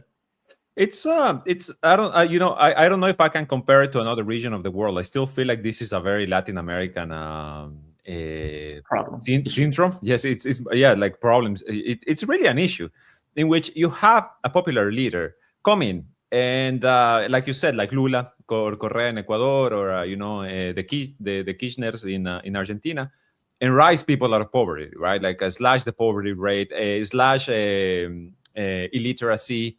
All of a sudden people can, and I'm going to speak just out of the example in particular of my own country of Ecuador, people can buy a car, people can buy a house, they can send their kids to school. All of a sudden, the government is giving you scholarships. So you can go and study in the best universities in the world. You just need to pass the test. You just need to have the correct scores, and the government's going to send you to study in the best universities in the world. And you have that for several years, right? A decade and a half, etc. At some point, they have managed to do this so consistently and so well that all of a sudden you have a middle class, right? You have a healthy middle class, which is usually what disappears under these, far-right neoliberal regimes. So they build this middle class up from the ground, out of nothing.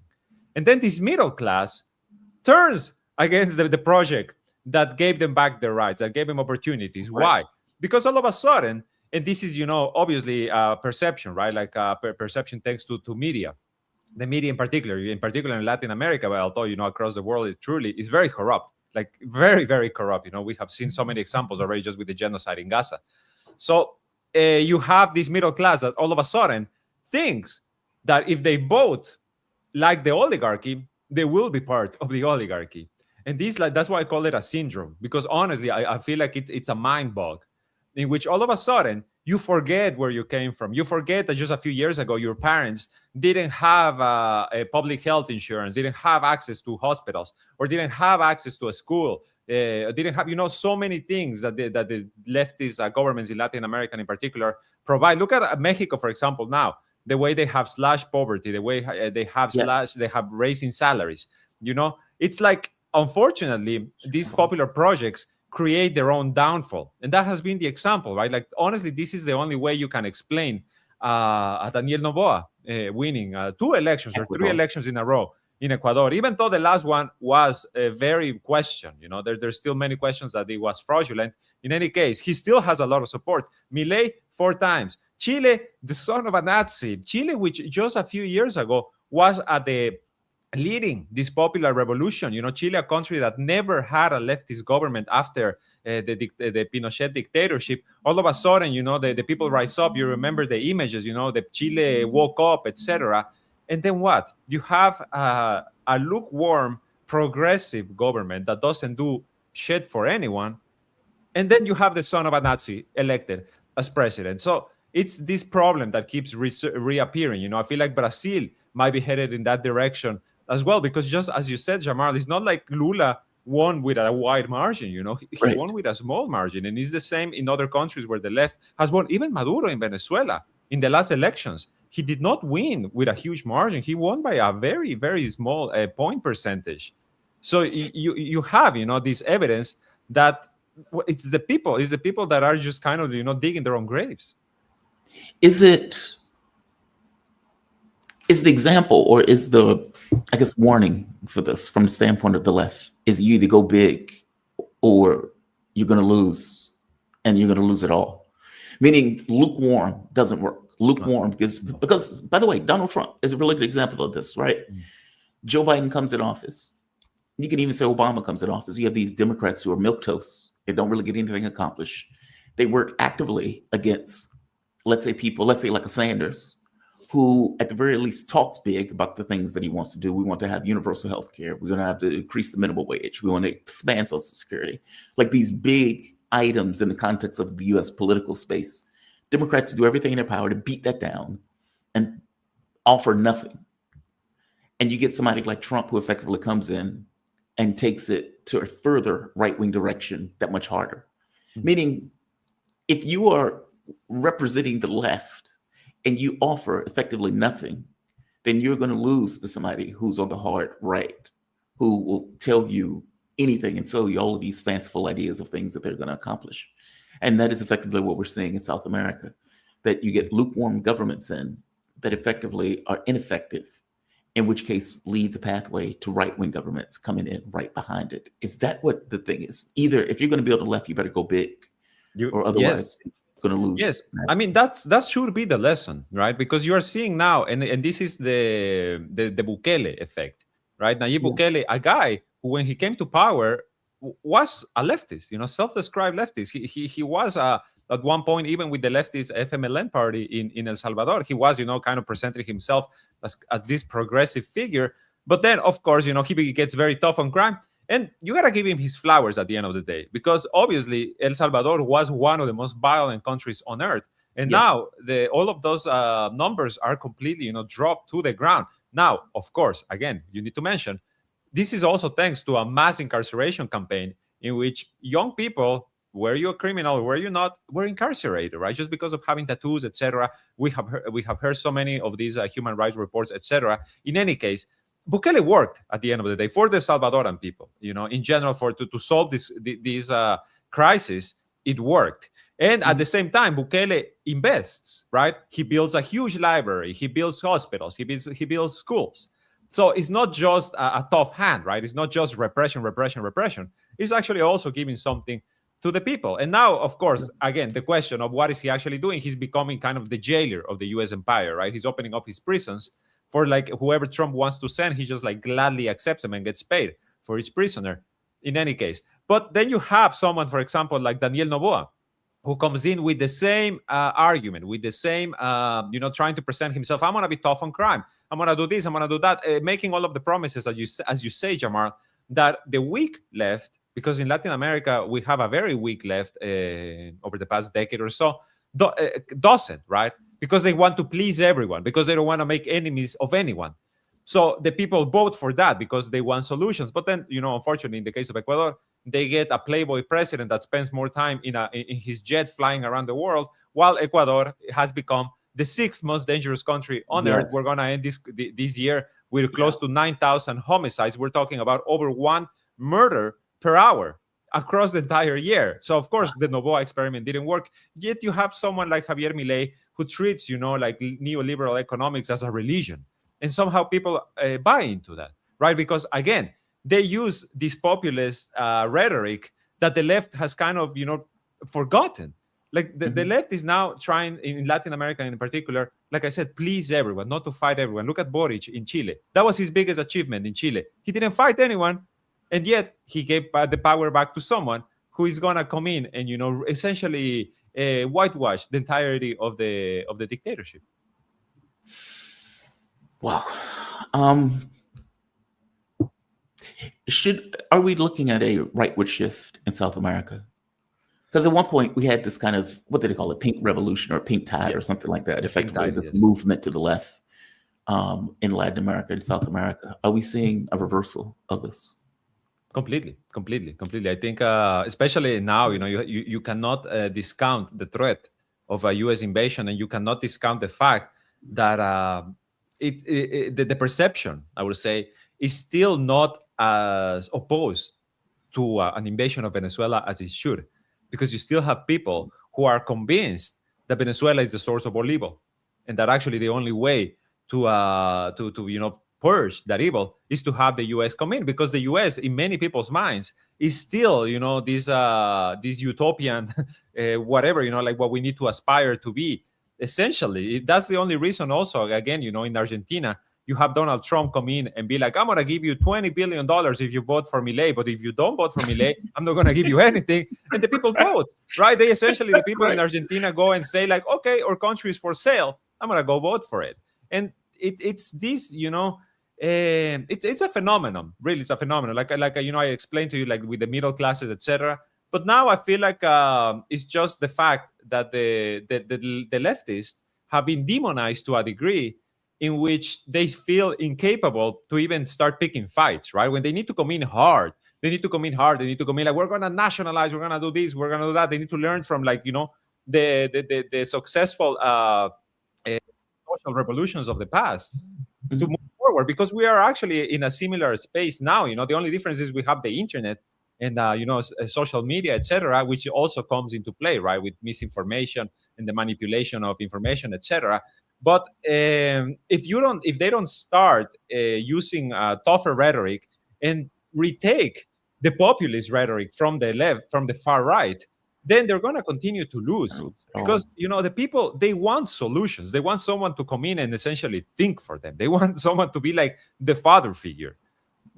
So we need that again also from the left, right? But because on top of everything, we have seen in South America and in Central America that when these governments come in, they actually provide solutions for the people. They actually leave people out of poverty. They actually improve security. We have seen it time and time again. And the left needs to not just remind people of that, but make them believe that there can be a better future, because I feel that's what they've been failing at. From your mouth to God's ears. From your mouth to God's ears. As a hard pivot, so ISIS is apparently back in Syria. That's pretty shocking. This is, somebody posted on social media. They were like, Trump says he's going to go after ISIS in a bombing raid, and I said, so what? He's going to bomb the presidential palace in Syria, right? Like this would be comedic if it wasn't the fact that we're dealing with head choppers. A head chopper goes to Washington, D.C. President shakes the head chopper's hand. Says the guy has a good, strong pass, good-looking guy, all the stuff. That head chopper used to be head of ISIS in Syria. And Al-Qaeda also, right? These alphabet soup of names. A head chopper apparently kills Americans, 2 American service members and apparently 1 civilian. And Trump is outraged. And it's like, but dude, you're shaking the hand of that guy beforehand. And apparently I think it was on the Cradle where you guys reported that, I think it was Jelani said, well, that guy was going to be fired from the security services. Yes. So the person who did it was part of HTS and part of the government that's in order right now. What am I getting wrong with this? Correct me if I'm wrong on this. No, I mean, shocking news. ISIS is back. ISIS never left. They actually, like you said, exactly. They are in the presidential palace, but now getting the welcome at the White House. I mean, it's very a story that could only happen at this moment. I feel this one, right? It's not something we could have seen before. This guy was supposed to be fired. That's what the government said, but they didn't do it because of the holidays. Right? They were waiting until after some holiday to fire him, and he goes and he kills these 3 U.S. service members and a couple of Syrian, his brothers in arms. It's what was to be expected, right? When a year ago, Hayat Tahrir al-Sham, the rebranded branch of Al-Qaeda in Syria, takes power in Damascus, and everybody warns, right? Like, well, you're going to see a lot of violence. And of course it happens. You see the Alawite massacres, you see the Druze massacres. And now, of course, they turn their guns against their sponsors, right? Against the U.S. Army that is supposedly doing anti-ISIS raids in Syria, which again, hilarious, right? The language here. Because many of the members of these new Syrian armed forces were ISIS members just until a few months ago, or were members of Al-Qaeda, just like the president. So now, who exactly are you going to go fight in Syria if you're going to go fight ISIS, right? You're going to end up fighting the Syrian army if that's actually, what you want to do. And I feel also, this what happened in Syria, I think is the first major show of the discontent that must exist within the ranks of the Takfiri army, right? Because we're talking about tens of thousands of soldiers, many of them foreigners, many of them, from the Xinjiang region of China, many of them from Chechnya, from Turkey, from the US, from Europe, etc., who went to Syria to fight jihad, to form a caliphate and to kill all the apostates and the traitors, etc., the Salafi mentality.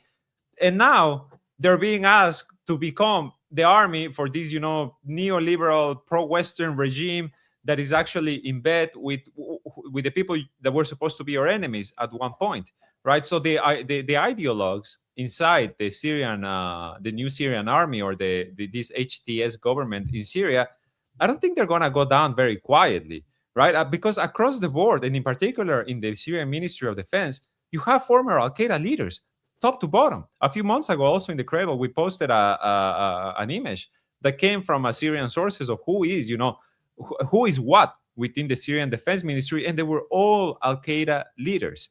Now the same, the justice minister, the whatever minister, they're all, Giuliani can only pick from so many sources, so many people that he trusts. And of course, they're going to be all of these Takfiri lunatics that at one point or another are going to turn against their masters, right? Like, I mean, Giuliani was very easily bought, right? Like, he very easily took off the turban, shaved the beard, put on a Patek Philippe, some Armani suits, and now he's like, taking trips around the world, getting welcome wherever he may go. But I feel like not everyone's going to be like that, right? Not the entirety of the army is going to be like, okay, now we're cool. We're cool with the US, and we're cool with the Israelis. I mean, remember, Jamal, that a few months before the Giuliani and his troops marched on Damascus, there were pro-Palestine protests in Idlib by the security forces, by Giuliani's forces themselves, who were out on the street, free Palestine, etc., etc. And now all of a sudden, Israel is attacking Syria whenever they wish to do so, destroy whatever they want, kill however many people they see fit, arrest people in the south, including members of the security forces who are being detained by the Israeli army.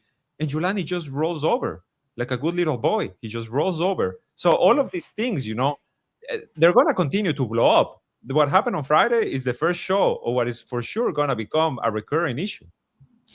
Who is Trump going to kill in this? I mean, you have an ISIS leader heading a state.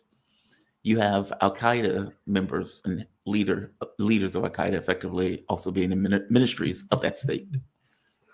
Who are you killing? Who is he going to go? Because usually what happens, like, for example, when Joe Biden said, we're going to avenge the death of the Americans that were killed, I believe, in Afghanistan, and he goes and murders a bunch of women and children. And then he comes back and says, we've avenged the death of Americans. Okay, so you usually get your pint of blood for any of these things. If you're living in America, there's no way for you to know who gets killed. And so it almost doesn't matter who you kill. It just matters that you kill somebody to say that you've killed somebody in the name of America. Well, if you already have the terrorists running the state, who do you kill in order to try to say that you've avenged the death of these Americans? I'm confused by this. I don't know, honestly. Like their own cells, the ISIS cells that were getting protection around Al Tanef base, which is this major US base. Whoever it may be, like in the Caribbean, does it matter anymore who's getting killed? Does it matter if there's evidence or not? We're living in an era in which it really doesn't matter. People are not. And of course, there's people questioning, if not, you and I and all of the people listening wouldn't be here. But I feel like in major, you're killing your own people. I mean, you're killing your allies at this point. I mean, you've allied with Al Qaeda and ISIS. Yeah. So, but I mean, if bloodletting needs to happen, again, does it matter really? And is Giuliani going to say anything?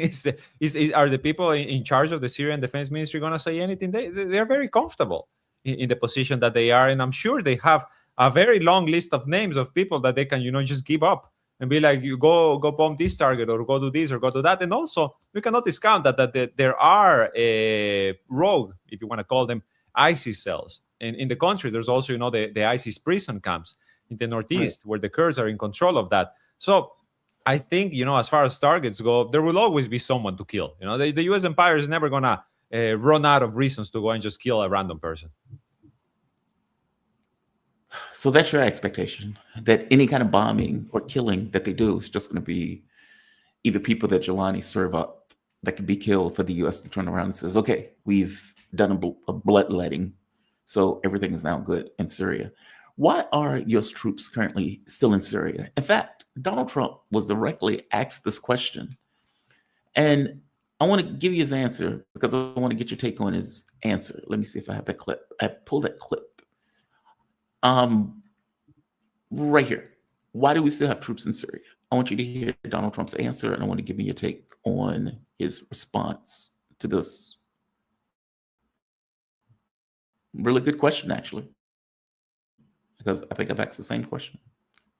Damn it, clip. Come on, Twitter. Come on, Twitter. I hate it when it does this. Come on, come on, come on, come on, come on, come on, come on, come on. Sometimes it just doesn't like to work. There we are. I hate it when it does this. Yeah. On Syria, Mr. President, on the Jewish troops killed in Syria over the weekend, why do we have troops in Syria? Because we're trying to make sure that there's going to be and remain peace in the Middle East, and Syria is a big part of it. The new leader is a strong person, and that's what you need. This is a rough part of the world, and we've been amazing what's taken place in Syria. We got rid of Assad. We got rid of other people that were really bad people and that were in the way of peace in the Middle East. You know, we have legitimate peace in the Middle East, first time in 3,000 years, and we have 59 countries backing it. And we'll see what happens with Hamas. We'll see what happens with Hezbollah. But regardless, I mean, we have countries that want to go in and clean that out if we want them to do it. But peace in the Middle East After for the 3,000 first years. time in 3,000 years. And it's all because of Trump. And what's wild about this, at one point, the U.S. was like, well, this was Turkey doing this. This was Israel doing this. This was Jelani doing this. And now Trump takes credit. We have gotten rid of Assad. We have done this. We have been responsible for this. And we have peace. And Jelani is our guy. We have a good guy who's in there. He's a strong guy, et cetera, et cetera. Peace in the Middle East for 3,000 years. It's wild. I mean, it's wild, the narrative that he keeps trying to impose, right? And the fact that the two service members that were killed were not, at least one of them was a National Guard member. And really, here's the question: We're National Guard. What the hell is the National Guard doing in Syria? I mean, that really blows my mind, right? Second of all, it's Donald Trump at one point during his first term, he wanted to remove the troops from Syria, right? I remember there's a famous clip of him after, I guess, someone, John Bolton probably changed his mind. He said, like, no, we're going to stay in Syria. We're going to stay because of the oil. And it's to this point, it's also the fact that, why are U.S. troops still in Syria? Because they're actually being withdrawing from Iraq. Because they've actually been withdrawing from Iraq, from Baghdad in particular. U.S. troops have been withdrawing from Baghdad, and now they are concentrating in the Iraqi Kurdistan region in Erbil, which is essentially a Mossad hub, and in Syria as well, right? Because Donald Trump, it's apparent that he wants the Giuliani government to work. He wants this project to work. Giuliani is his prototype for an Arab leader. I think that's more than apparent for anyone paying attention. I mean, it's not just that he's in love with the guy. It's also the fact that he really wants his little pet project to work. That's why you have these reports of like, he's so angry at the Israelis because he like scolds Netanyahu because he's bombing Syria and trying to destabilize, etc., etc. So I feel like this is one of the reasons why do you still have U.S. troops there in Syria, as a try to become some sort of buffer, some sort of like we're gonna support them in any way we can. Yes, it's also to continue controlling the resources because. For over a decade, the U.S. was looting Syria's oil and wheat products to be funneled to the Iraqi Kurdistan region to then, be sold on the black market and then fund the activities of the separatist Kurds, of the Syrian Democratic Forces, etc. in Syria. Again, this group of people, the Kurds, the administration of northeastern Syria, who say we are not yet convinced about this ISIS government. We are not sure if we actually want to join them, right? They keep like going back and forth on whether they are actually going to join the army or whether they are actually going to be part of the government, etc.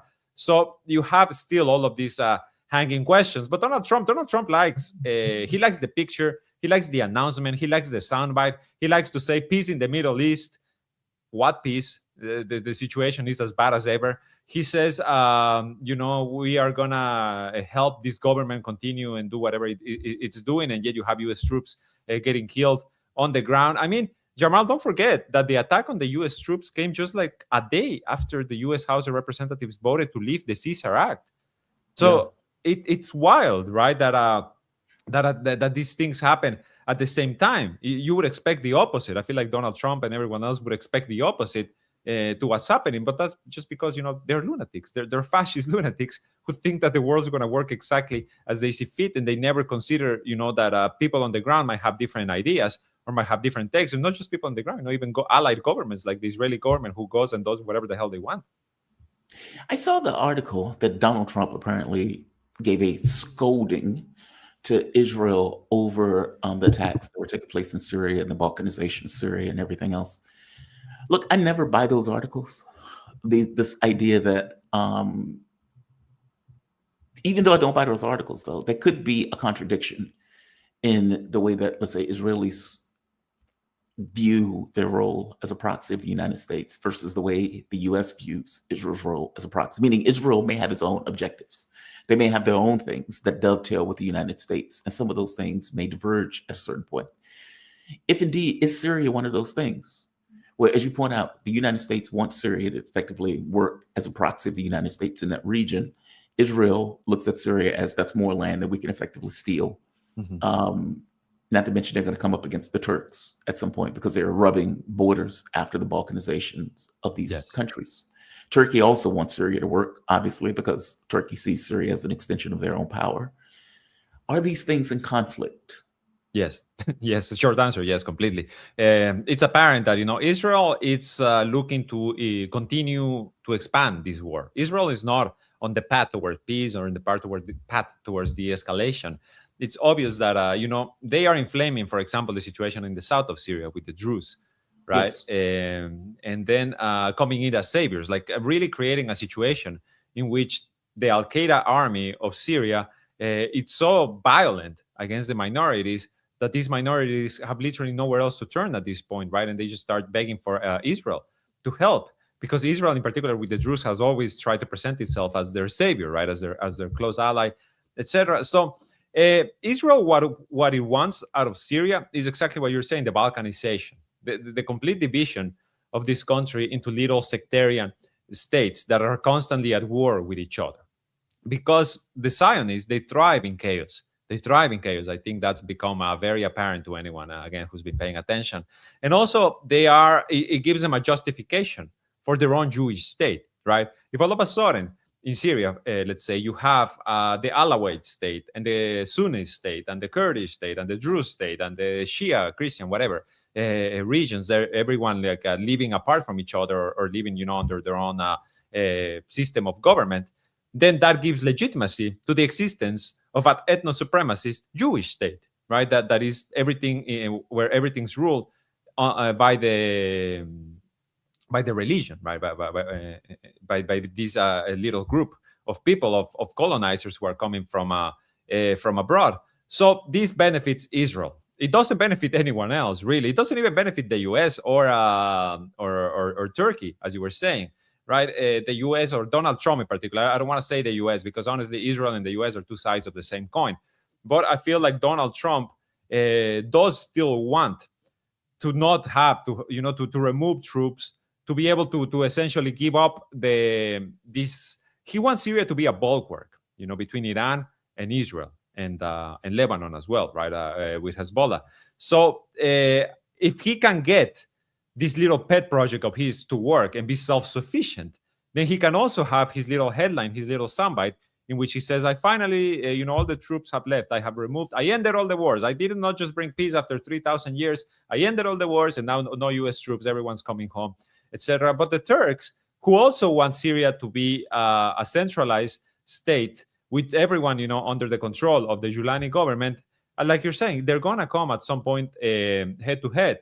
Because in particular, the Netanyahu wing of the Israeli government, they do not want de-escalation. And they keep proving this day in and day out. They are at no point actually moving to implement the ceasefire on Gaza, to leave Lebanon or stop bombing Lebanon, which they have bombed over 5,000 times since the beginning of this ceasefire last year. Or, well, in Syria as well, where they keep taking territory in the south. The Greater Israel Project, which is something that Israeli leaders have been openly talking about over the past year. Includes all of Syria, includes all of Lebanon, includes about half of Egypt, includes a huge chunk of Saudi Arabia. It even includes parts of Iraq and Turkey. So, and they're going to continue to move towards this because this is a settler colonialist project. This is not a peaceful coexistence, driven state. This is a state that wants to take over all of this land, establish a Jewish majority, and then, sack the resources, etc. And that's where they're headed. And I don't see a way in which they can be made to heal, essentially, right? To bring them under control. There really doesn't seem to be, that option doesn't seem to exist on the table. Jamal, I can't hear you. Yeah, there seems to be a conflict. There seems to be a clash in regards to what each of these wants.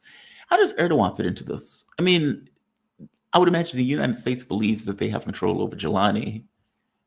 Erdogan probably thinks the same. They always say you can't serve two masters. Who is in control of Jelani? It's a great question. That is a great question because you also have to remember the Gulf countries that are, also sponsoring Jelani and also paying the debts of Syria just to get the IMF and the World Bank in. I mean, Erdogan has been the historic, ally of Jelani, of HTS. But at the same time, I don't know how separate the Turkish and the US projects are. They are NATO allies at the end of the day. And again, they're talking about the F-35 program and the US saying, you need to get rid of the Russian air defenses. You need to, just buy from us, etc. So I feel like this is still a very fluid situation. And I think in particular, in the case of Jelani, I feel like he's way more expendable than he realizes. This man it's very, very expendable, right? Like the moment he stops giving results for any of his masters, they're going to try to take him out and just like replace him with another Al-Qaeda warlord that will answer to or will do, what he's been asked to do. Although he has been very compliant, right? Like up to this point, the man has been like the most compliant that he can be. But, how does Erdogan fit into all of this? What we've seen so far, in particular, is kind of the, what do you call it? Like the dismantlement of the Kurdish threat in the south of Syria, right? Like the PKK announced their disarmament. The SDF, the Syrian Democratic Forces, are essentially being pushed to normalize with Damascus and to join in with Damascus in their army and all of that. So they've neutralized that threat, the Turks. They've also gotten rid, of course, of Assad, who was, very opposed to normalizing with Turkey for the past 2 or 3 years before he was ousted. And now they have, of course, this very compliant regime. They've talked about we're going to go all the way into Aleppo, like Aleppo is part of the Ottoman Empire. I mean, it's really interesting what's going to happen in the next few months or years, because in the south, you have this settler colonialist, expansionist project that is trying to take over all of this land. And in the north, you have another wannabe empire, the Ottoman Empire, that is kind of looking to also start taking land and start taking territory, not just in Syria, also in Lebanon, right? You keep hearing about like these attempts to try to take the north of Lebanon into Syria, right, and then like essentially become also part of the larger Turkish project. Oh, I see. Yeah. I thought you meant south of Lebanon, the bombings that Israel has been doing and this prevention. Because there has been an underreported story in Lebanon about this attempt by Israel to prevent rebuilding of Lebanon. Meaning, for example, they would bomb like construction equipment. They would bomb companies that were dealing with construction, cement, those type of things. Capabilities of Lebanon to effectively rebuild in areas of the south, Israel will destroy those areas. And they continuously do it over and over and over again with the idea of preventing any kind of rebuilding in those regions. Because ostensibly, they want to expand into those regions. Yes. And so they don't necessarily want them to rebuild. I haven't heard a huge amount about that, especially in the Western press. And it's only in talking to various people who live in that region who point out that this is what's taking place in that region. So I thought you meant the south of Lebanon, but you were referring to Turks. That was referred to Tripoli, to the region of Tripoli in the north, in which, there's always been this kind of like well, it's been worse since Giuliani came to power, in which you have a lot of voices saying we should, just kind of join with Syria, because, well, Lebanon is a ethno-diverse, religiously diverse country in which Yes. It's very complicated. there's always this fluidity, exactly, and it's very complicated. But as you're saying, in the south of Lebanon, well, the situation is catastrophic, it's apocalyptic, truly. There's really no way for these people to return home to rebuild. As you're saying, they are killing engineers, they're bombing concrete plants, and like anything that could aid reconstruction, including machinery, etc., is just an open target for the Israelis, and they have killed hundreds of people. And meanwhile, the Lebanese government, they are very, very, again, compliant. They're very compliant. They just roll over, because at the end of the day, this is a government that was imposed at gunpoint and which continues to operate at gunpoint. Yeah. Yeah, it is a very unfortunate situation. I have professional friends who live in Lebanon. There's a fly in here that is bugging the hell out of me. I have professional friends that live in Lebanon, and I'm always worried about their safety, just because the bombings take place every day. Donald Trump is claiming there's peace in the Middle East. They've killed like more than 900 people and Palestinians since the ceasefire, quote unquote, as Donald Trump calls it. Israelis have been murdering Lebanese since their ceasefire, going back for like a year, and Hezbollah hasn't necessarily, let's say, reared its head or got necessarily involved. They've effectively let this slide because it hasn't necessarily blown into just outbreak kinetic conflict. And obviously they've been bombing Syria also relentlessly, including the presidential palace of Syria. Mm-hmm. This doesn't look like peace to me. This doesn't look like peace at all. Are you expecting an open conflict in Lebanon? Yes.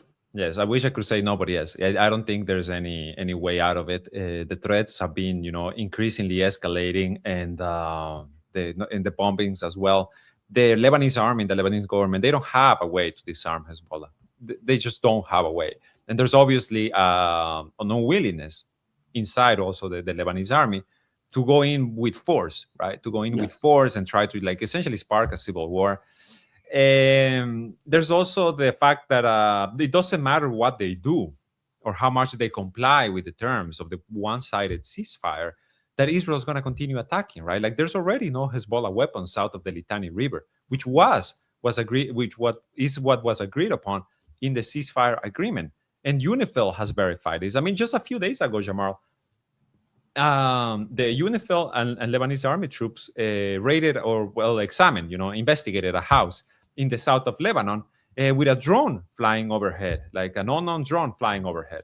And when they left and gave it, the A-OK, no weapons found here. A few minutes later, UNIFIL got an order saying you need to go back in, because if you don't go back in, Israel's going to bomb it. If because there's weapons there, because we're sure there's weapons there. So they had to go back in under the orders of Israel and essentially start digging up the ground, the foundations of the house, trying to see if there's any weapons anywhere there, and they didn't find any. And this is how they operate, right? It doesn't matter what UNIFIL says or the Lebanese army or the Lebanese government says. Israel continues to escalate because Israel is a warmongering state. It doesn't matter. It really doesn't matter if there's weapons or not, or if the Lebanese army disarms Hezbollah or not. What they want to do is to destroy, is to make these nations heal, is to turn Lebanon into a new Syria. Right, and this is what, the Secretary General of Hezbollah said a few days ago. Syria is not the project. It's not a project that can work ever for Lebanon, And Hezbollah is still just kind of sitting there. They're not acting. They're not doing anything. They're still complying with the ceasefire. And meanwhile, the Lebanese army keeps being asked to go in and essentially spark a civil war. Yes. When there's, also there, you need to get the other side to start adhering to the ceasefire, and you need to get the other side to essentially pull back their dementia and their bloodthirst in order to implement a solution. This is what Hezbollah has said. There needs to be an end to the violations before we even start to discuss a process to disarm. It's the same thing that Hamas has said, right? Hamas has offered to disarm if the Israelis withdraw from Gaza. They have said, we will get rid of our weapons and we will bury them, and the mediators will oversee this. And if Israel withdraws for at least 7 years, from 7 to 10 years, so we can start reconstructing. And what does Israel say? No, because they don't have to. Because they really don't have to. Yeah. When one side can act with impunity, and yet they want the other side to somehow become docile. It's like, hey, just give me your weapons and trust us. Exactly. It's like, dude, we haven't done anything for the last year. You've been bombing the hell out of us relentlessly, either way. And there's no consequence for it. Meaning you can do it with complete impunity.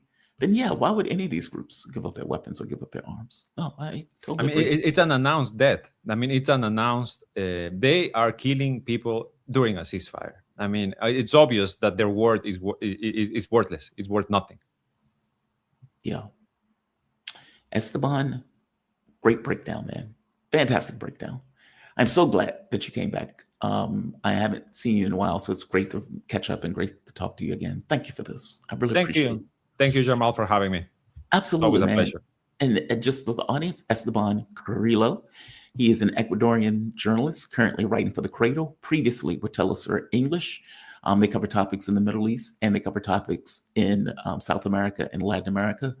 And so, Esteban, man, thank you for this. You be safe, okay? Thank you, Jamal, and see you next time. Bye-bye. Have a good one. Bye-bye. All right. Esteban, fantastic guest. He has my deepest appreciation. Ajamu Baraka is coming up next. He's going to be here in 3 minutes, give or take. In the meantime, I want to say, if you guys enjoy the content, you find yourself coming back here often, like the video, share the video, subscribe to the channel. I know there are a lot of people who watch that don't subscribe. Please do. I want to hit 100,000.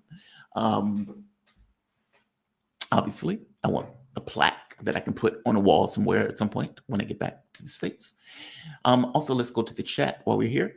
This is Abdullah Siraj. Do you think Tom Alexandrovich will be extradited to the United States? Forgive my ignorance, but I don't know who that is. And I'm not going to pretend like I know who that is. Let's look him up to see, though, because maybe I know the face and not necessarily the name. Tom, come on. Alexandrovich. The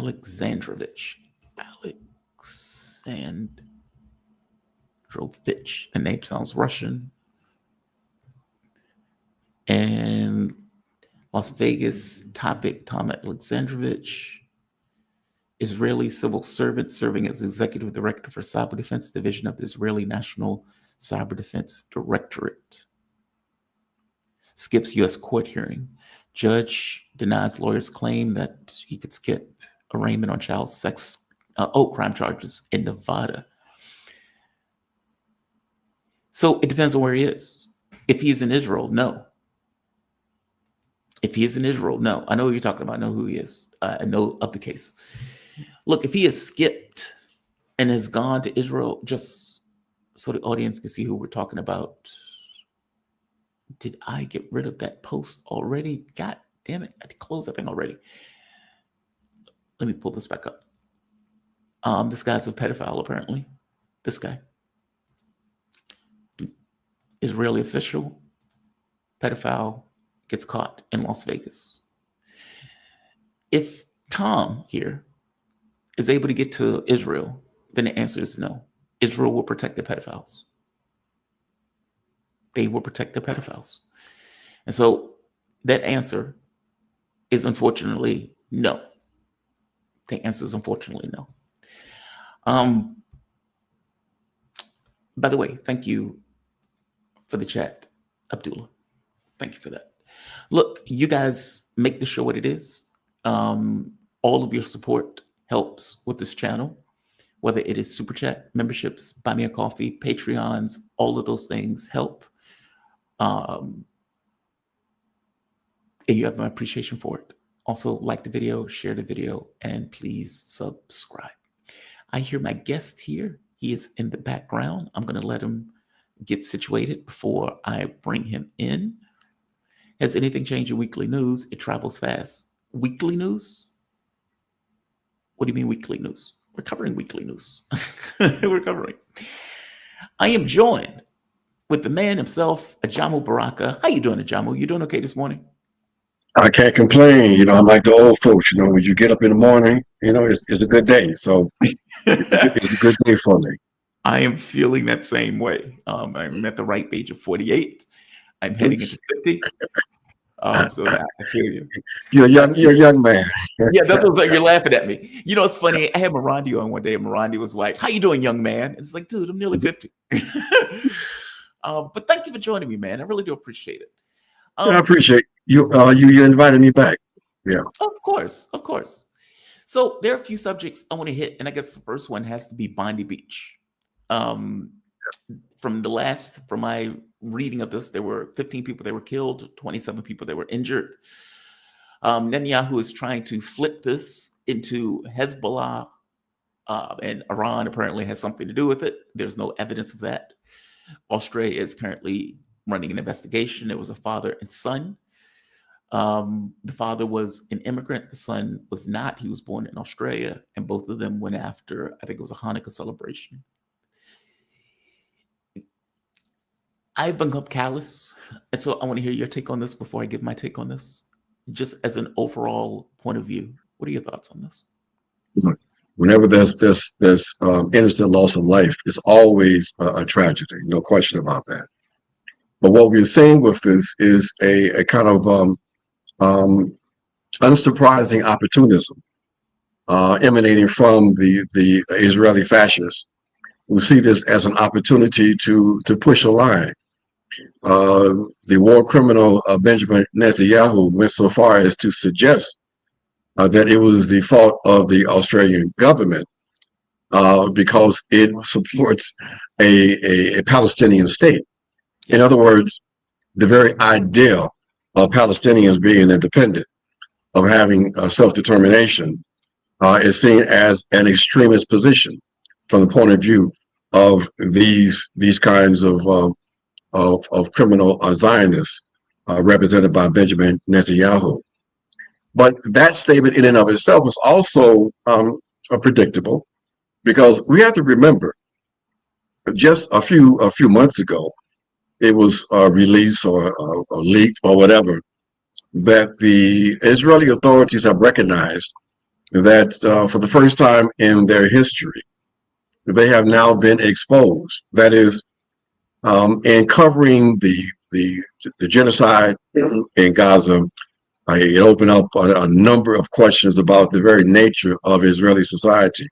And for the first time, there was concentrated scrutiny on Israel and serious discussions on just what is this society? What is this thing called Zionism? What is Israel among the global public? More so in the West than in the global South. In the global South, people understood from the very beginning the nature and character of the Israeli colonial project. But those kinds of conversations didn't really take place in the West, and especially in the US. So as a consequence of people being exposed for the first time to the inner workings of apartheid in Israel, and being exposed to the kinds of vicious thinking emanating from some of the leaders, and watching this live stream genocide, the Israeli project has taken a terrible blow in terms of its global prestige and standing. And so the response from these fascists is not to seriously address the issue of Palestinian humanity and independence, but to attempt to spin genocide. And so they announced that they're going to spend $150 million. They have hired a number of PR firms with a special focus on the U.S. To help people to understand the correct position on Palestine. Don't believe your lying eyes. We're going to help you to have the proper meaning of what you view. And so, this position by Netanyahu is part of that effort. Is a desperate one, and one I don't think can be successful, but nevertheless, they're going to try it. I also And I guess there are two parts. One, as you point out, any loss of life is a tragedy. By the same token, this is a tragedy that was infinitely foreseeable. I mean, they've massacred hundreds of thousands of people, the majority of which being women and children, and they've done so with complete impunity, meaning no consequence. The majority of the nations around the world continue to trade with Israel. The European nations and the United States effectively gave political cover to it, even though you may have a world leader here or there that would say something about it. And so if you're watching this every day and you're seeing kids get mangled and massacred, you're seeing babies with heads blown off, what does it do to people? And you would get like the guy who set himself on fire in Washington, D.C., like meaning you have a bell curve of people who the large part are angry in their protests. But there's going to be a smaller part of that takes more kinetic action against the people who they deem responsible. And the fact that Israel calls itself a Jewish state and they're doing all of this murder in the name of Jews, then it seems to be completely foreseeable that somebody is going to take it out on Jews, considering it was a Jewish state that was effectively doing this. Like, meaning what took place might have been a tragedy, but it was an infinitely foreseeable tragedy. There's that. The second part to this is this dichotomy, this duality in which the way we grade a hierarchy of suffering. So in one case, 100,000 people get murdered and the world just kind of looks and just kind of shrugs. And in the other case, we're supposed to be completely outraged at these 12 people that were, or 15 people that were massacred in Bondi Beach. There seems to be a hierarchy of who's important and who's relevant to be considered important. Do you disagree with any of that? And give me your take on it. No, I think that you hit the nail on the head. It is a hierarchy. It's a racialized hierarchy in which some peoples are recognized as being fully human with rights that should be recognized and protected. There are others that are the less than humans, the non-humans, the Amaleks, in which they become killable. They have no rights that anyone needs to recognize and make sure are fulfilled. And that is exactly what we have seen unfold with this Gaza genocide. George Gallery said the other day that if this killing had taken place on the beach of Gaza and it was 15 Palestinians, it wouldn't have gotten any coverage. We wouldn't know the names of these individuals. It wouldn't have coverage that now is into, like, I think, third day. Because of this hierarchy, there's this immoral embracing of the notion that some lives have more value than others. So this is, you're absolutely right that this is part of the justification that Israelis count on to be able to continue their project, and that's why for them the challenge is just a PR challenge to help people to understand what should be the proper position of the global population, the global public, vis-a-vis the continuation of the Israeli state. But this is a moral stain on all of us. It is one of the most vicious and backward episodes in the annals of human history, and I think partly too because it's so obvious. I mean, for the first time in history, we have this marvelous technology where we can now see crimes being committed in real time, and that's really the issue that the Israelis have. That basically is going to be difficult for people to reverse what they have seen and the kind of meaning that they have drawn from those images coming out of occupied Gaza, and what we don't talk about enough, the West Bank. Even if one is focused and concerned about Gaza and Gaza being about Hamas, someone explain to us what is happening on the occupied West Bank. Why is it that settlers are allowed to run free in brutalizing and sometimes murdering Palestinian people? Why is it that this massive displacement is taking place right now on the West Bank? Well, the obvious answer is that this is all part of the Israeli colonial project. Right. So yes, there is this hierarchy, this lack of outrage as a consequence of these murders, in Palestine and Gaza. Just reinforces the fact that if we don't deal with this issue of white supremacist ideology, we're never going to understand some of these activities. We're never going to be able to confront the root causes of these behaviors. Is about the colonial structures, but it also is about the continuation or the normalization of a colonial racist mentality that can justify and defend this kind of outrageous behavior we see emanating from Gaza and the West Bank. But do you think it has been normalized? And the reason why I ask that question, whereas the governments of the world, for the most part, has given, let's say, license support, financial support, military support to it, the public itself seems to be outraged by it. And the public seems to be outraged in a way where those governments had to, at the very least, give this kind of unrealistic nod, or this this fake virtue signal nod of saying we don't necessarily like what Israel is doing, even though they were continually supporting the country itself. Meaning the fact that the public itself seems to be completely against it, is that a push against normalization, saying that the publics of the world are not into it, even though the governments may be okay with it, because the governments, especially in Europe and the United States, it fulfills their colonialist ambitions in the Middle East. Yeah.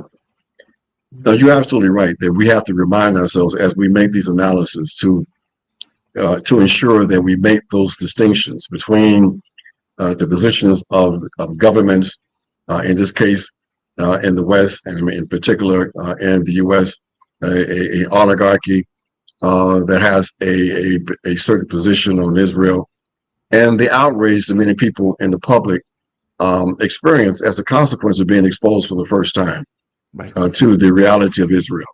And as a result of that, we have these courageous actions on the part of students across the country and others who took to the streets to demonstrate that they were not going to allow the U.S. to continue to be complicit in providing direct support to a genocide. And that's very, very important. Very important to note that, and very important for people to understand that that's exactly now why the Israelis feel compelled to engage in this massive propaganda effort, because they want to make sure that the influences of the public won't at some point really begin to undermine the policies of the governmental elites and the ruling classes, which would result in reducing support for Israel and maybe even rejecting the Israeli project itself. So yes, they are concerned about that dichotomy, and that's why for those of us who are activists, our responsibility is to continue with the public education, to help to continue to sharpen the contradiction between the positions of many people in the public who oppose apartheid, who oppose these horrific crimes being carried out in their names, and the policies of their government. And that's why, again, the Israelis, along with U.S. officials, are bent on attempting to undermine these efforts, criminalizing opposition to genocide. People are still losing their livelihood because they have spoken out in opposition to a obvious genocide. And so this is where we are today, in an environment that I characterize as one that is consolidating neo-fascism, and it is the responsibility of many of us, for as long as we can, who have access to at least social media, to continue to speak out, to continue to bring attention to these atrocities, and to continue to inspire people to continue to oppose these atrocities. Speaking of apartheid, and I'm glad you brought that up, This is, by the way, Donald Trump disagrees with you. He says there's been peace in the Middle East for the first time in 3,000 years. I don't know if you want to say anything about that. But see, that plays into this trope of some kind of the idea that there's been this tension between, I guess, Muslims, Christians, and Judaism. That's an absolute and total lie. Especially when one understands that, for example, Islam didn't exist before the 6th century, AD. So where's the basis of this tension? In fact, history reminds us and demonstrates quite obviously that in those areas where Jewish people ended up as minorities, areas that were administered by non-Jewish people, by Arab Muslims, they were completely safe.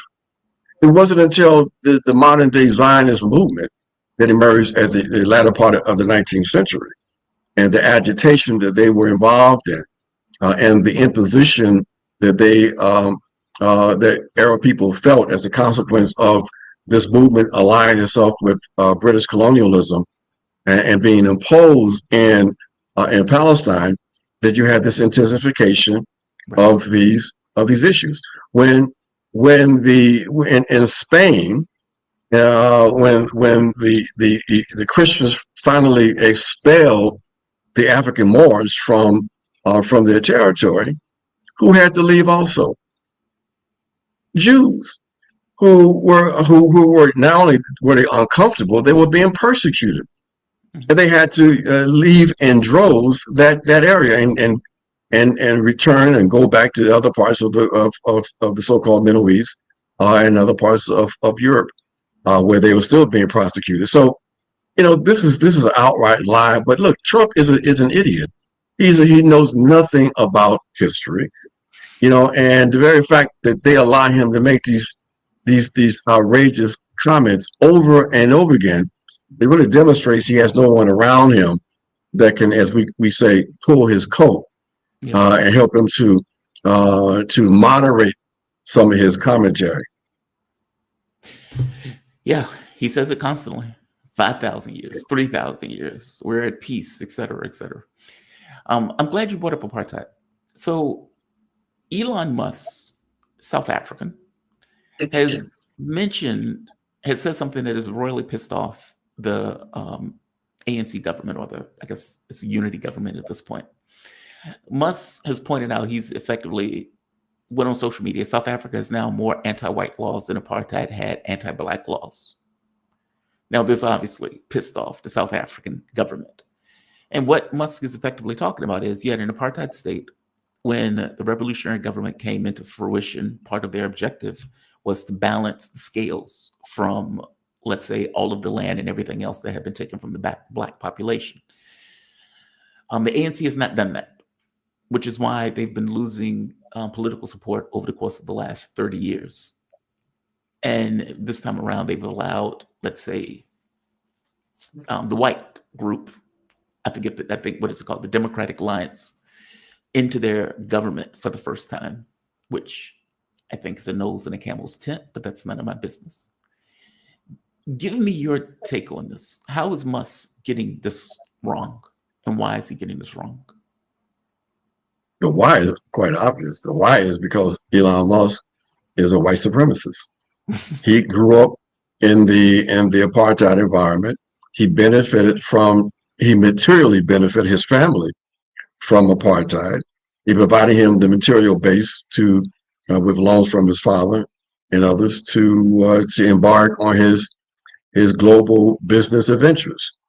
But like Donald Trump, these are individuals who believe that Western civilization is superior, and as a consequence, what we classify or refer to as white people are in fact inherently superior, culturally and otherwise. And so therefore, he's taken full advantage of this opportunity of having a fellow white supremacist who is as crude and raw in their white supremacy as he is. Trump is not the first white supremacist. I mean, white supremacy has been a constant among government officials from the very beginning of this republic and this settler colonial project in the United States. But you have some that have been less crude than this current batch of people. So this notion that in South Africa, where white economic interests are still predominant, where white people are still living off of the largesse of the apartheid system, that somehow they are oppressed in South Africa is complete and utter nonsense. And when he makes a claim that there are more discriminatory laws against white people than than Afrikaners, or what it was under the Afrikaner regime, is absolutely ridiculous. But he's playing to an audience that may not remember how horrendous the apartheid system was. Now, some of us who remember and were in fact part of the anti-apartheid struggles, we clearly remember. There's no law on the books in South Africa that are equivalent to laws like the Group Area Acts that determine where you lived in South Africa based on your racial category.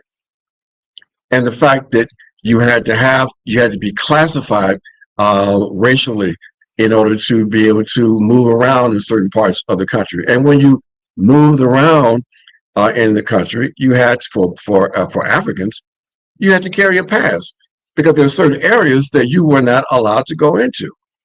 You know, what about the Bantu education? There was an attempt to impose a inferior education on African people. That was an education, so-called education, that only allow them to be workers. In fact, servants, to white apartheid. We can go on and on. I mean, you couldn't live where you wanted to live in that country. You're subjected to constant repression. The jails and prisons stayed full of African people who were fighting for their human rights. So this is absolute ridiculous commentary, but it plays into the hands of this notion of white victimhood that's at the center of this revival of the normalization of whiteness and white supremacy in the United States of America and other parts of Western Europe. Is a very dangerous notion because we know that disproportionate power still resides in the hands of the white communities, represented by their elites, and this alignment between the economic power of the white elites and the normal, ordinary white populations is a very dangerous alignment that can result in the kinds of activities we see unfolding in the U.S. today. The kind of terrorism that non-white populations are being exposed to, who find themselves in the country without proper documentation, if you will. The fact that we have this massive incarceration rate in the United States of America. The fact that we have a police force that every year murders a few hundred non-white people as in the course of their everyday activities. This is what we have to deal with when you have a situation where the objective human rights of non-white people and even poor white folks are not recognized. And so, this is the challenge that we keep on trying to raise with our friends and allies in the United States of America. We cannot build an effective opposition in this country until you all begin to take this issue of white supremacy seriously, until you begin to confront it. The notion that to talk about divisions in the working class based on race and privilege is divisive, is outrageous, because basically we've got to take these things on because it's these material differences that serve as the basis for opportunism among the white working class. This notion that they feel some degree of privilege, even though they're catching hell also, they may feel like they're catching just a little less hell than the African people and the immigrant people. Okay, and they want to identify with what they imagine to be whiteness and white society. We've got to deal with this. This is a objective reality that we can't. If we don't deal with this with these subjective issues, you're not going to be able to build an effective opposition. In fact, what you're going to see is the continuation of the consolidation of neo-fascism with the centerpiece of this being this notion of protecting white civilization and advancing white rights. What do you make of people who say that the issue is economic, not racial? That they're confused. They're absolutely confused. They're basically. By the way, I would be more inclined to say that, like, poor whites, poor blacks, poor Hispanics, poor etc., that the key issue for that is that they're poor, and that regardless of the racial element of a particular person, that all of this stuff boils down to your ability to accumulate economic liberation, and without the economics, you are effectively in a similar, if not same, boat. Why is that wrong? Because I'm hearing you laugh and feel like that's adorable. Well, it is adorable, but it is understandable, and a portion of it, we can embrace. But the other part of that is this: the racial issue is on the side of the white ruling class that uses the issue of race. The other element of that is that the objective positionality of non-white people is based not just on their economic status, but the fact that they've been racialized and they've been guided and channeled into certain kinds of economic activities. That there was, in fact, in the U.S., real barriers on black workers. Even black workers who were unionized ended up having the lowest level and dirtiest jobs that they were confined to. And so this issue of the connection between race and class is a legitimate one that we've got to deal with. We can't just engage in what some of us suggest is a kind of class reductionism. Class is critical, no question about that. But how one experiences class is based also on how you've been racialized, if you will. So yes, the economic situation is critical and is a center of what we have to deal with, but we can't dismiss the fact that white supremacy is used as a weapon, and that the continuation of the dominance that we see in the U.S. and globally has a racial component. We just talked about it a moment ago, that you cannot explain the lack of outrage with the situation with Palestinians in Gaza unless you understand they've been racialized. They've been racialized as non-white and having less value than other human beings. That is a reality. It's part of the psychopathology of whiteness that we've got to deal with in an honest and critical way. So part of building a revolutionary movement in this country is having these kinds of critical and sometimes tough conversations. We've got to remember that we have indigenous people who are still alive, who have a certain kind of relationship to the settler colonial state, and they embrace their indigenous identity. So this notion that one's identity is just some kind of like abstract and divisive element, has to be seriously interrogated, because identity also counts. What we have in the U.S. right now is the prevalence, the dominance of white identity politics. Yeah. That's the basis of the whole MAGA movement.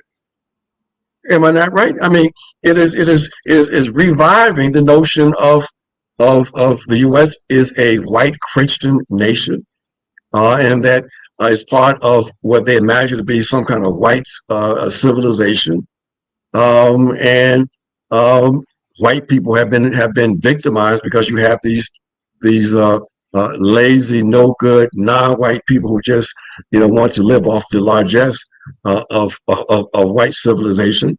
That's why they're invading the country to come and live off of welfare and everything else. I mean, it's we've got to deal with these kinds of issues, these kinds of attitudes, these kinds of perspectives. If not, as I said before, forget about an effective revolutionary movement in the U.S. What you're going to have is a continuation of the consolidation in a long period of fascism. Is there a way of, let's say, uniting effectively to deal with that? Like, do you see a capability of a political coalition in order to effectively push back on that, where various groups can come together in some level of solidarity to make that work? And if so, what is that vehicle? We've had those historical experiences already. I would point us to, I mean, there's always been the experiences of Black people, African people, working with other non-white people and working with white workers. You know, from right after the end of the Civil War, the union movements in the South, for example. You know, these were the elements of the populist movement. You know, where you had these cross class coalitions. I would point people to the original Rainbow Coalition in Chicago. You know, advanced by people like Fred Hampton. You know, who built a coalition with white Appalachian white folks. You know, building a workers' coalition, if you will. That model was taken up by Jesse Jackson. And I will argue that when you look at Jesse's runs in the 1980s for president, and in particular the second one in 87, 88, you know, that program that was the base of his campaign, was one that was based on working class unity. Yeah. You know, it brought in urban and rural, Black and white and Latino, if you will, and indigenous. Okay, and that's why it was such a threat.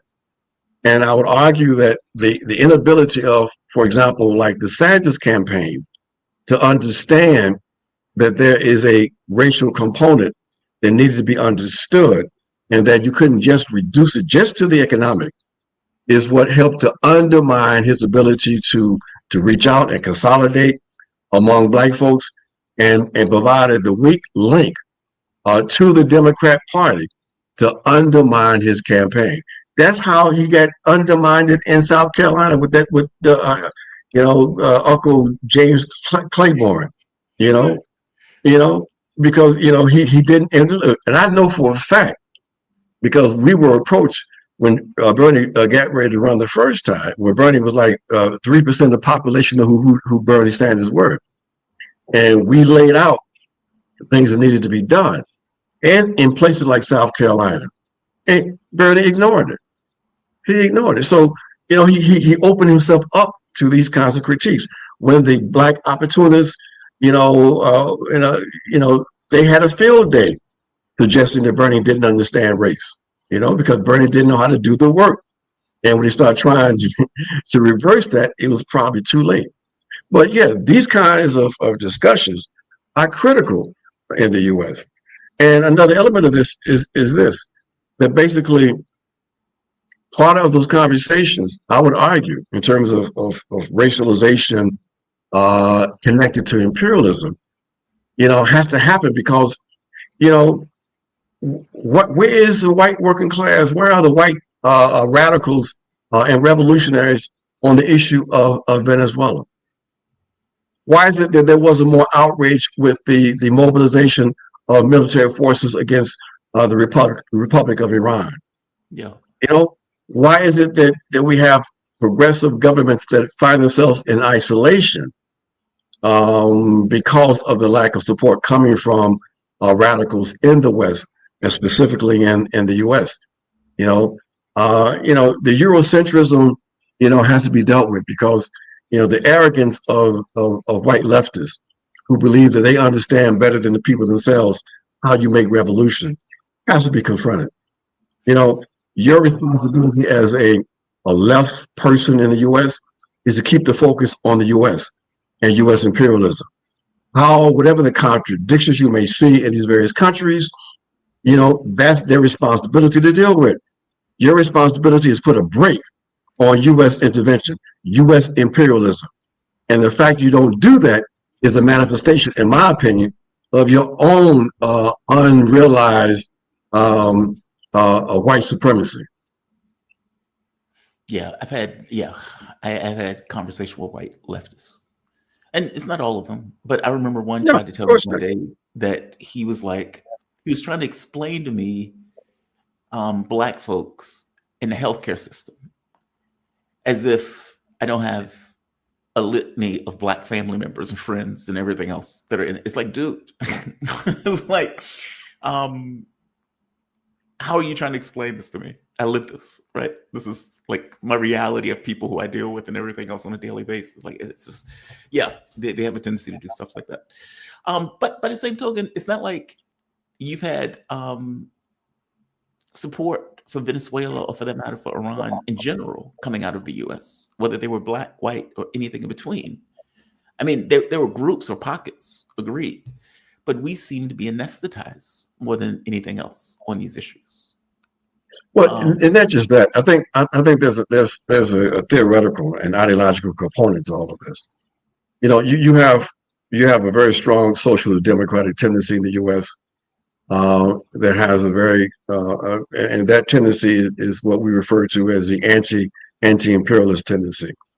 It is one in which their focal point is the U.S. is very U.S. centric, and arrogant when it comes to these international issues. They really believe that there is a benevolent empire, that when they find themselves on the same side of the U.S. empire, they can make the argument, well, it's because we have certain left critiques of whatever nation is in the crosshairs of U.S. imperialism. But we make the argument that the very fact that certain countries are in the crosshairs of U.S. imperialism should cause pause for you. That basically, why are they in the crosshairs? Why is it? Don't you? There's no consciousness in terms of international balance of forces. Anything that strengthens, in our estimation, anything that strengthens U.S. imperialism undermines our ability to engage in transformative politics. You strengthen the enemy. You give a left cover to imperialist intervention. But they're so sophisticated. They understand things much better than everybody else. They understand that these movements, they just aren't sufficiently theoretically developed enough. They don't understand that, this really element in their societies are really just out for themselves. So the level of outrageous arrogance we find in the West, and in particular in the U.S., is unbelievable.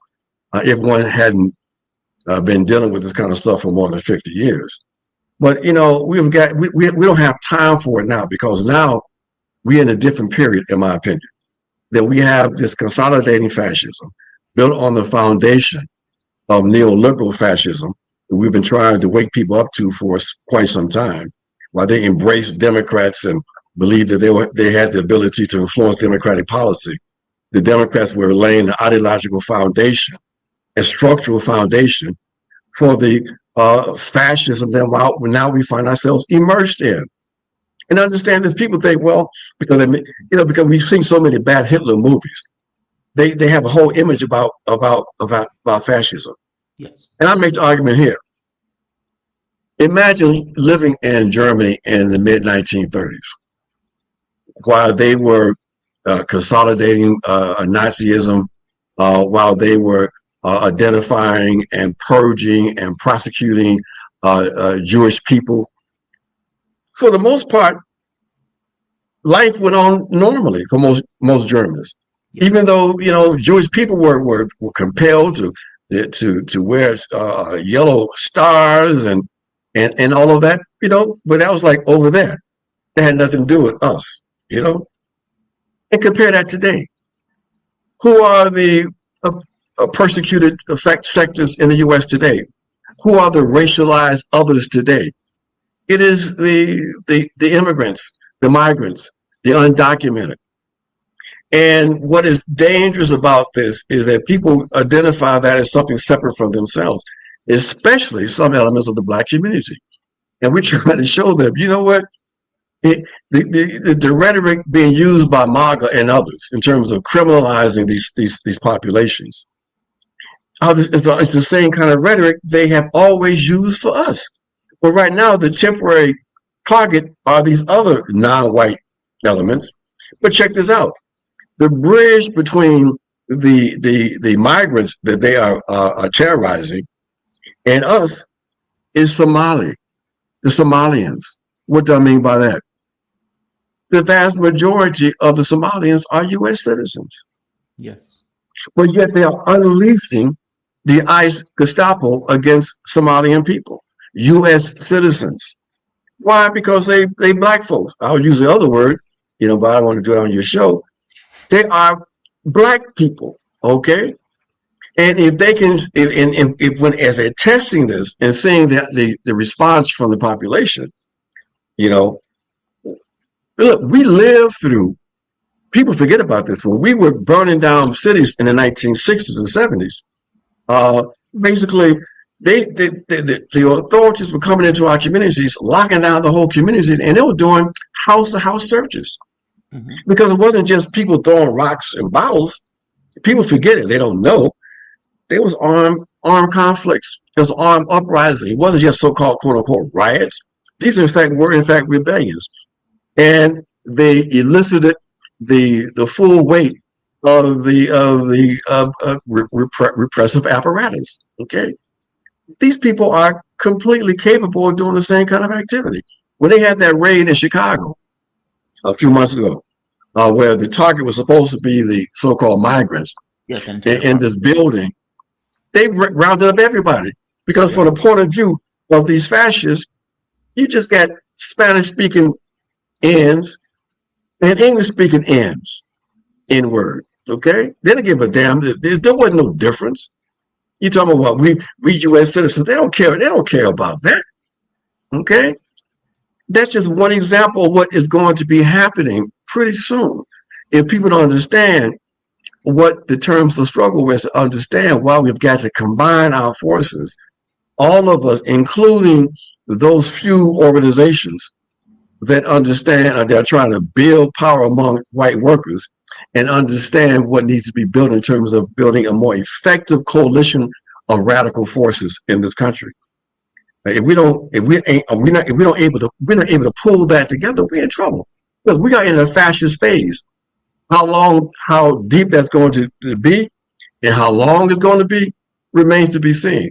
And part of that remains to be seen as the consequence of what we are able to do in response to it.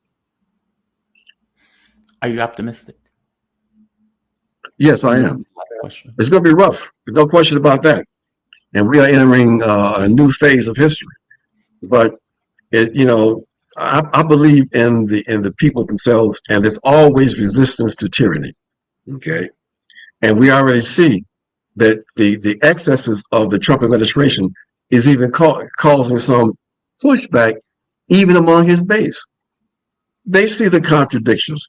He comes to power with this anti-globalization, globalist agenda, and he's basically ruling as a neoliberal. Right. In fact, he's ruling as a neocon.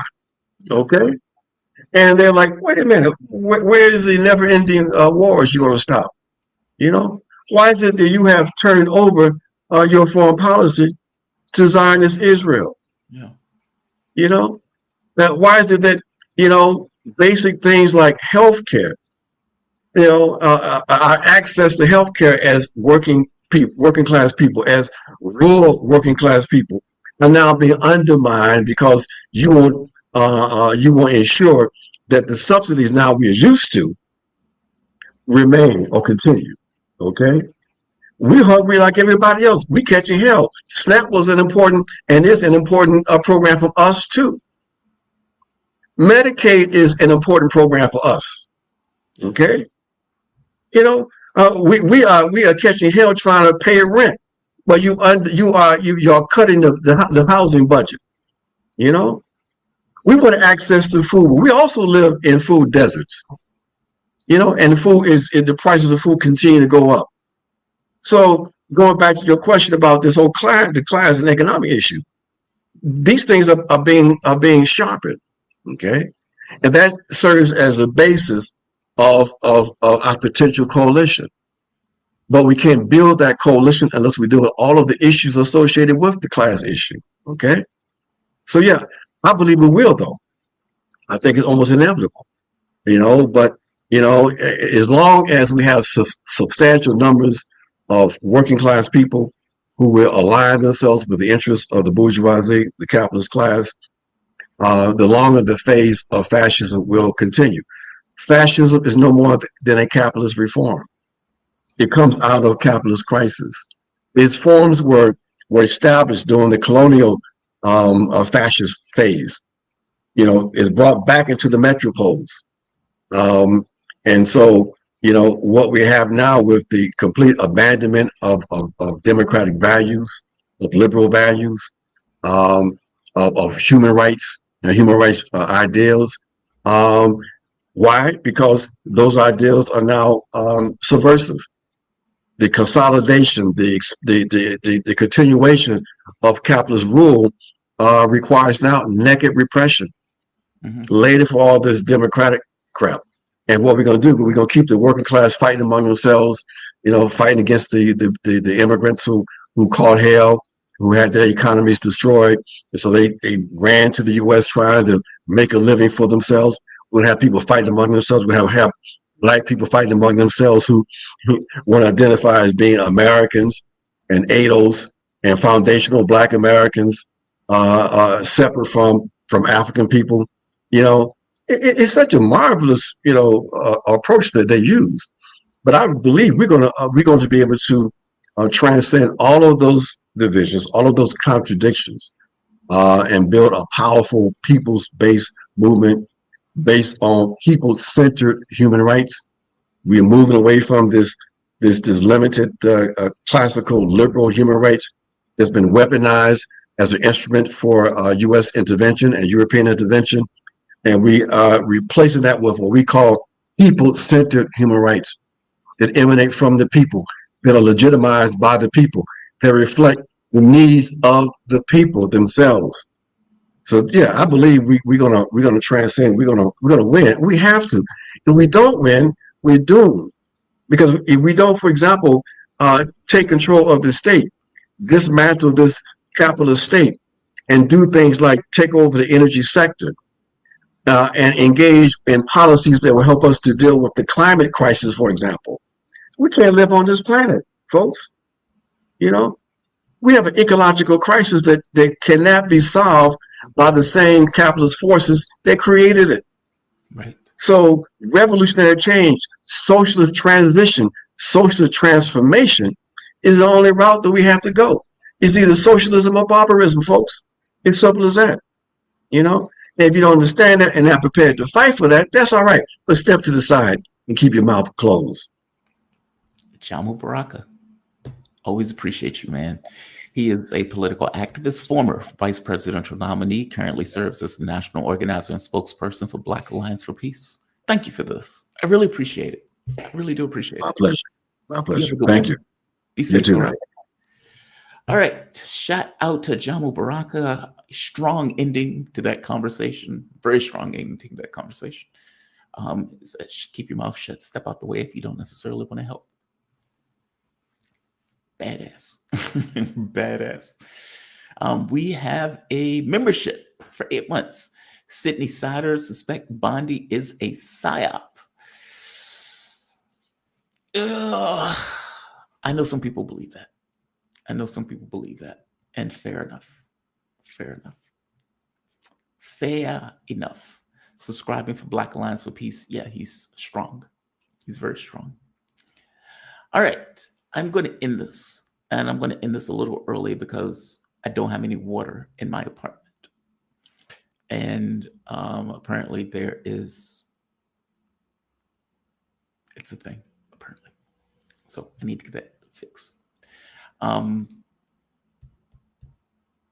want to thank all of you for joining me. Like the video, share the video. I'm going to break these up. I'm going to try to get it done tonight. If I don't get it done tonight, it'll be up by tomorrow. You can support the content: PayPal, Patreon, Super Chat, Buy Me a Coffee, memberships, Super Chats, Super Stickers. All of these things help support the content. I always say this content is effectively paid for by you, because I never know when these videos are going to be demonetized, and I appreciate you for doing so. Can't make the videos without you. So I think that's everything. I'm trying to think, is there anything else? You all have a fantastic rest of your day. I will see you bright and early tomorrow morning. Be safe and be kind to the degree that you can be kind. Jamal Thomas Morning Show, signing off. Have a good one all.